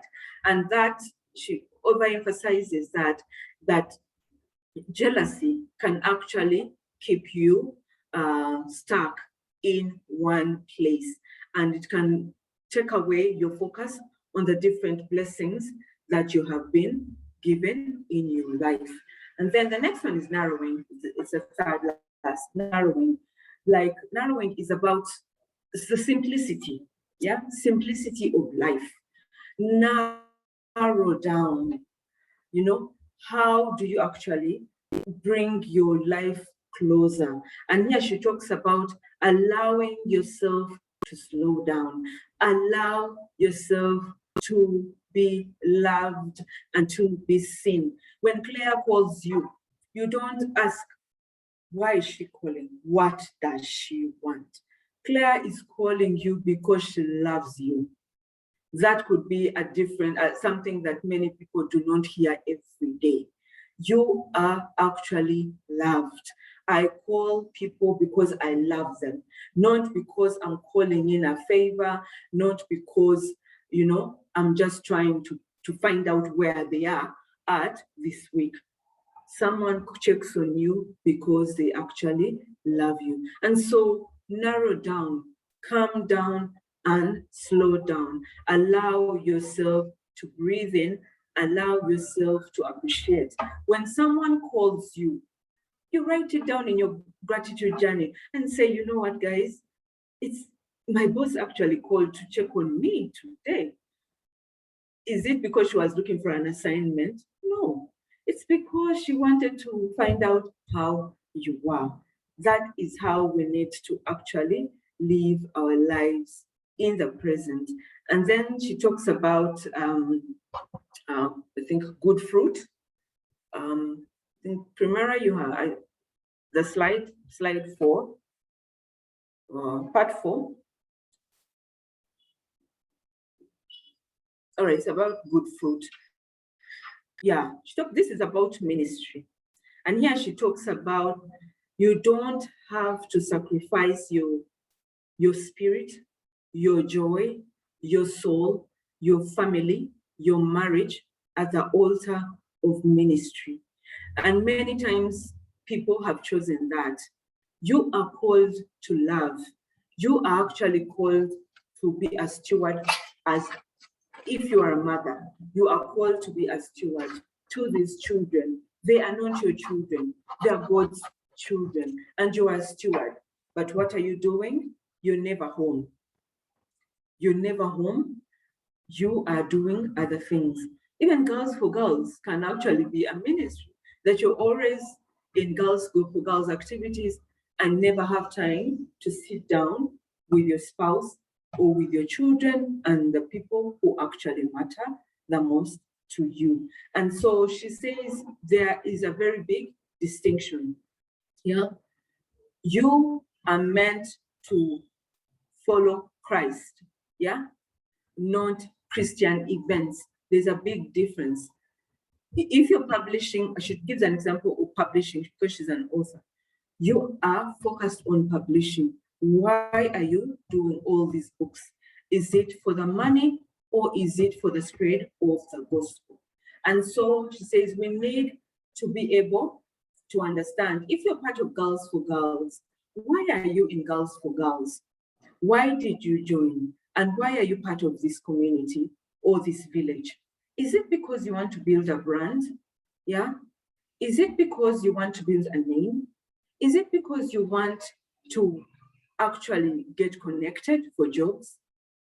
Then you will be frustrated down the road. There has to be something higher than the things that the petty things that we look forward to.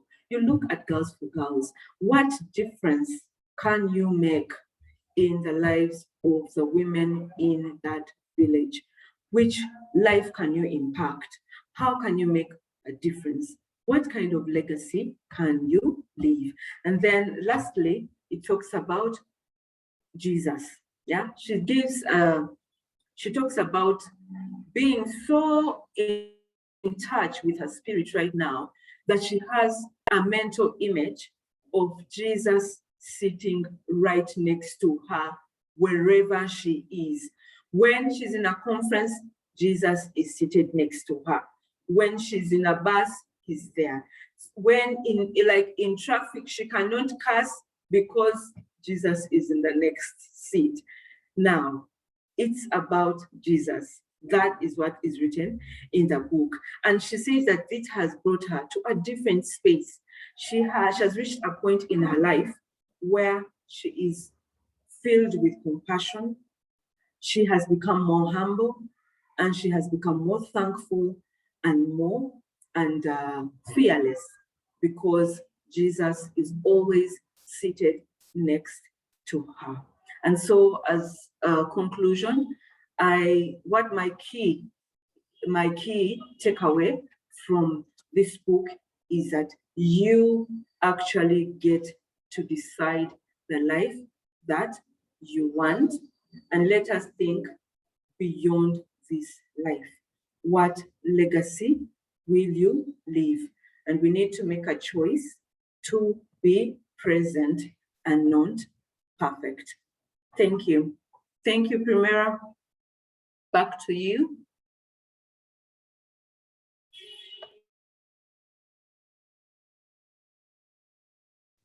Thank you so much, Claire. Thank you so much for the session. We have enjoyed it. Thank you so much. I think we are kind of out of time and you have quite hurried through it. Thank you so much. There were so many lessons for me in this book. So I hope all of us are going to go back and just take time to read the books. Usually we give much more time than we think we need for these books. So we don't just do the 4 weeks, we actually do about 7 weeks per book. So please read the books. You're welcome to be part of any part of the book club, the planning. Be active on the groups, please. We really need you to be active. And I'm happy that our lead Claire was able to make it to our session today, and she has blown us away as the last person of the session. Thank you so much. I will just have a few quick announcements before we go, and then you're free to leave and as we end the session. So I've talked about the book club. It's a Telegram group. The moment you finish your 6 sessions, you can be part of it. The Womenpreneurs Forum is for the ladies who feel like they want to be business, who have a side hustle. You're welcome to be part of the Womenpreneurs Forum and be able to create an impact in your area. Learn from other ladies who are also women in business and who are trying to run something, whatever we're doing. We're able to share a lot of information together and learn from each other.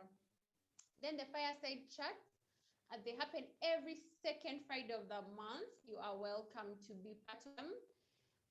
We have very many topical issues. One is please for it on our link page. Information is posted there.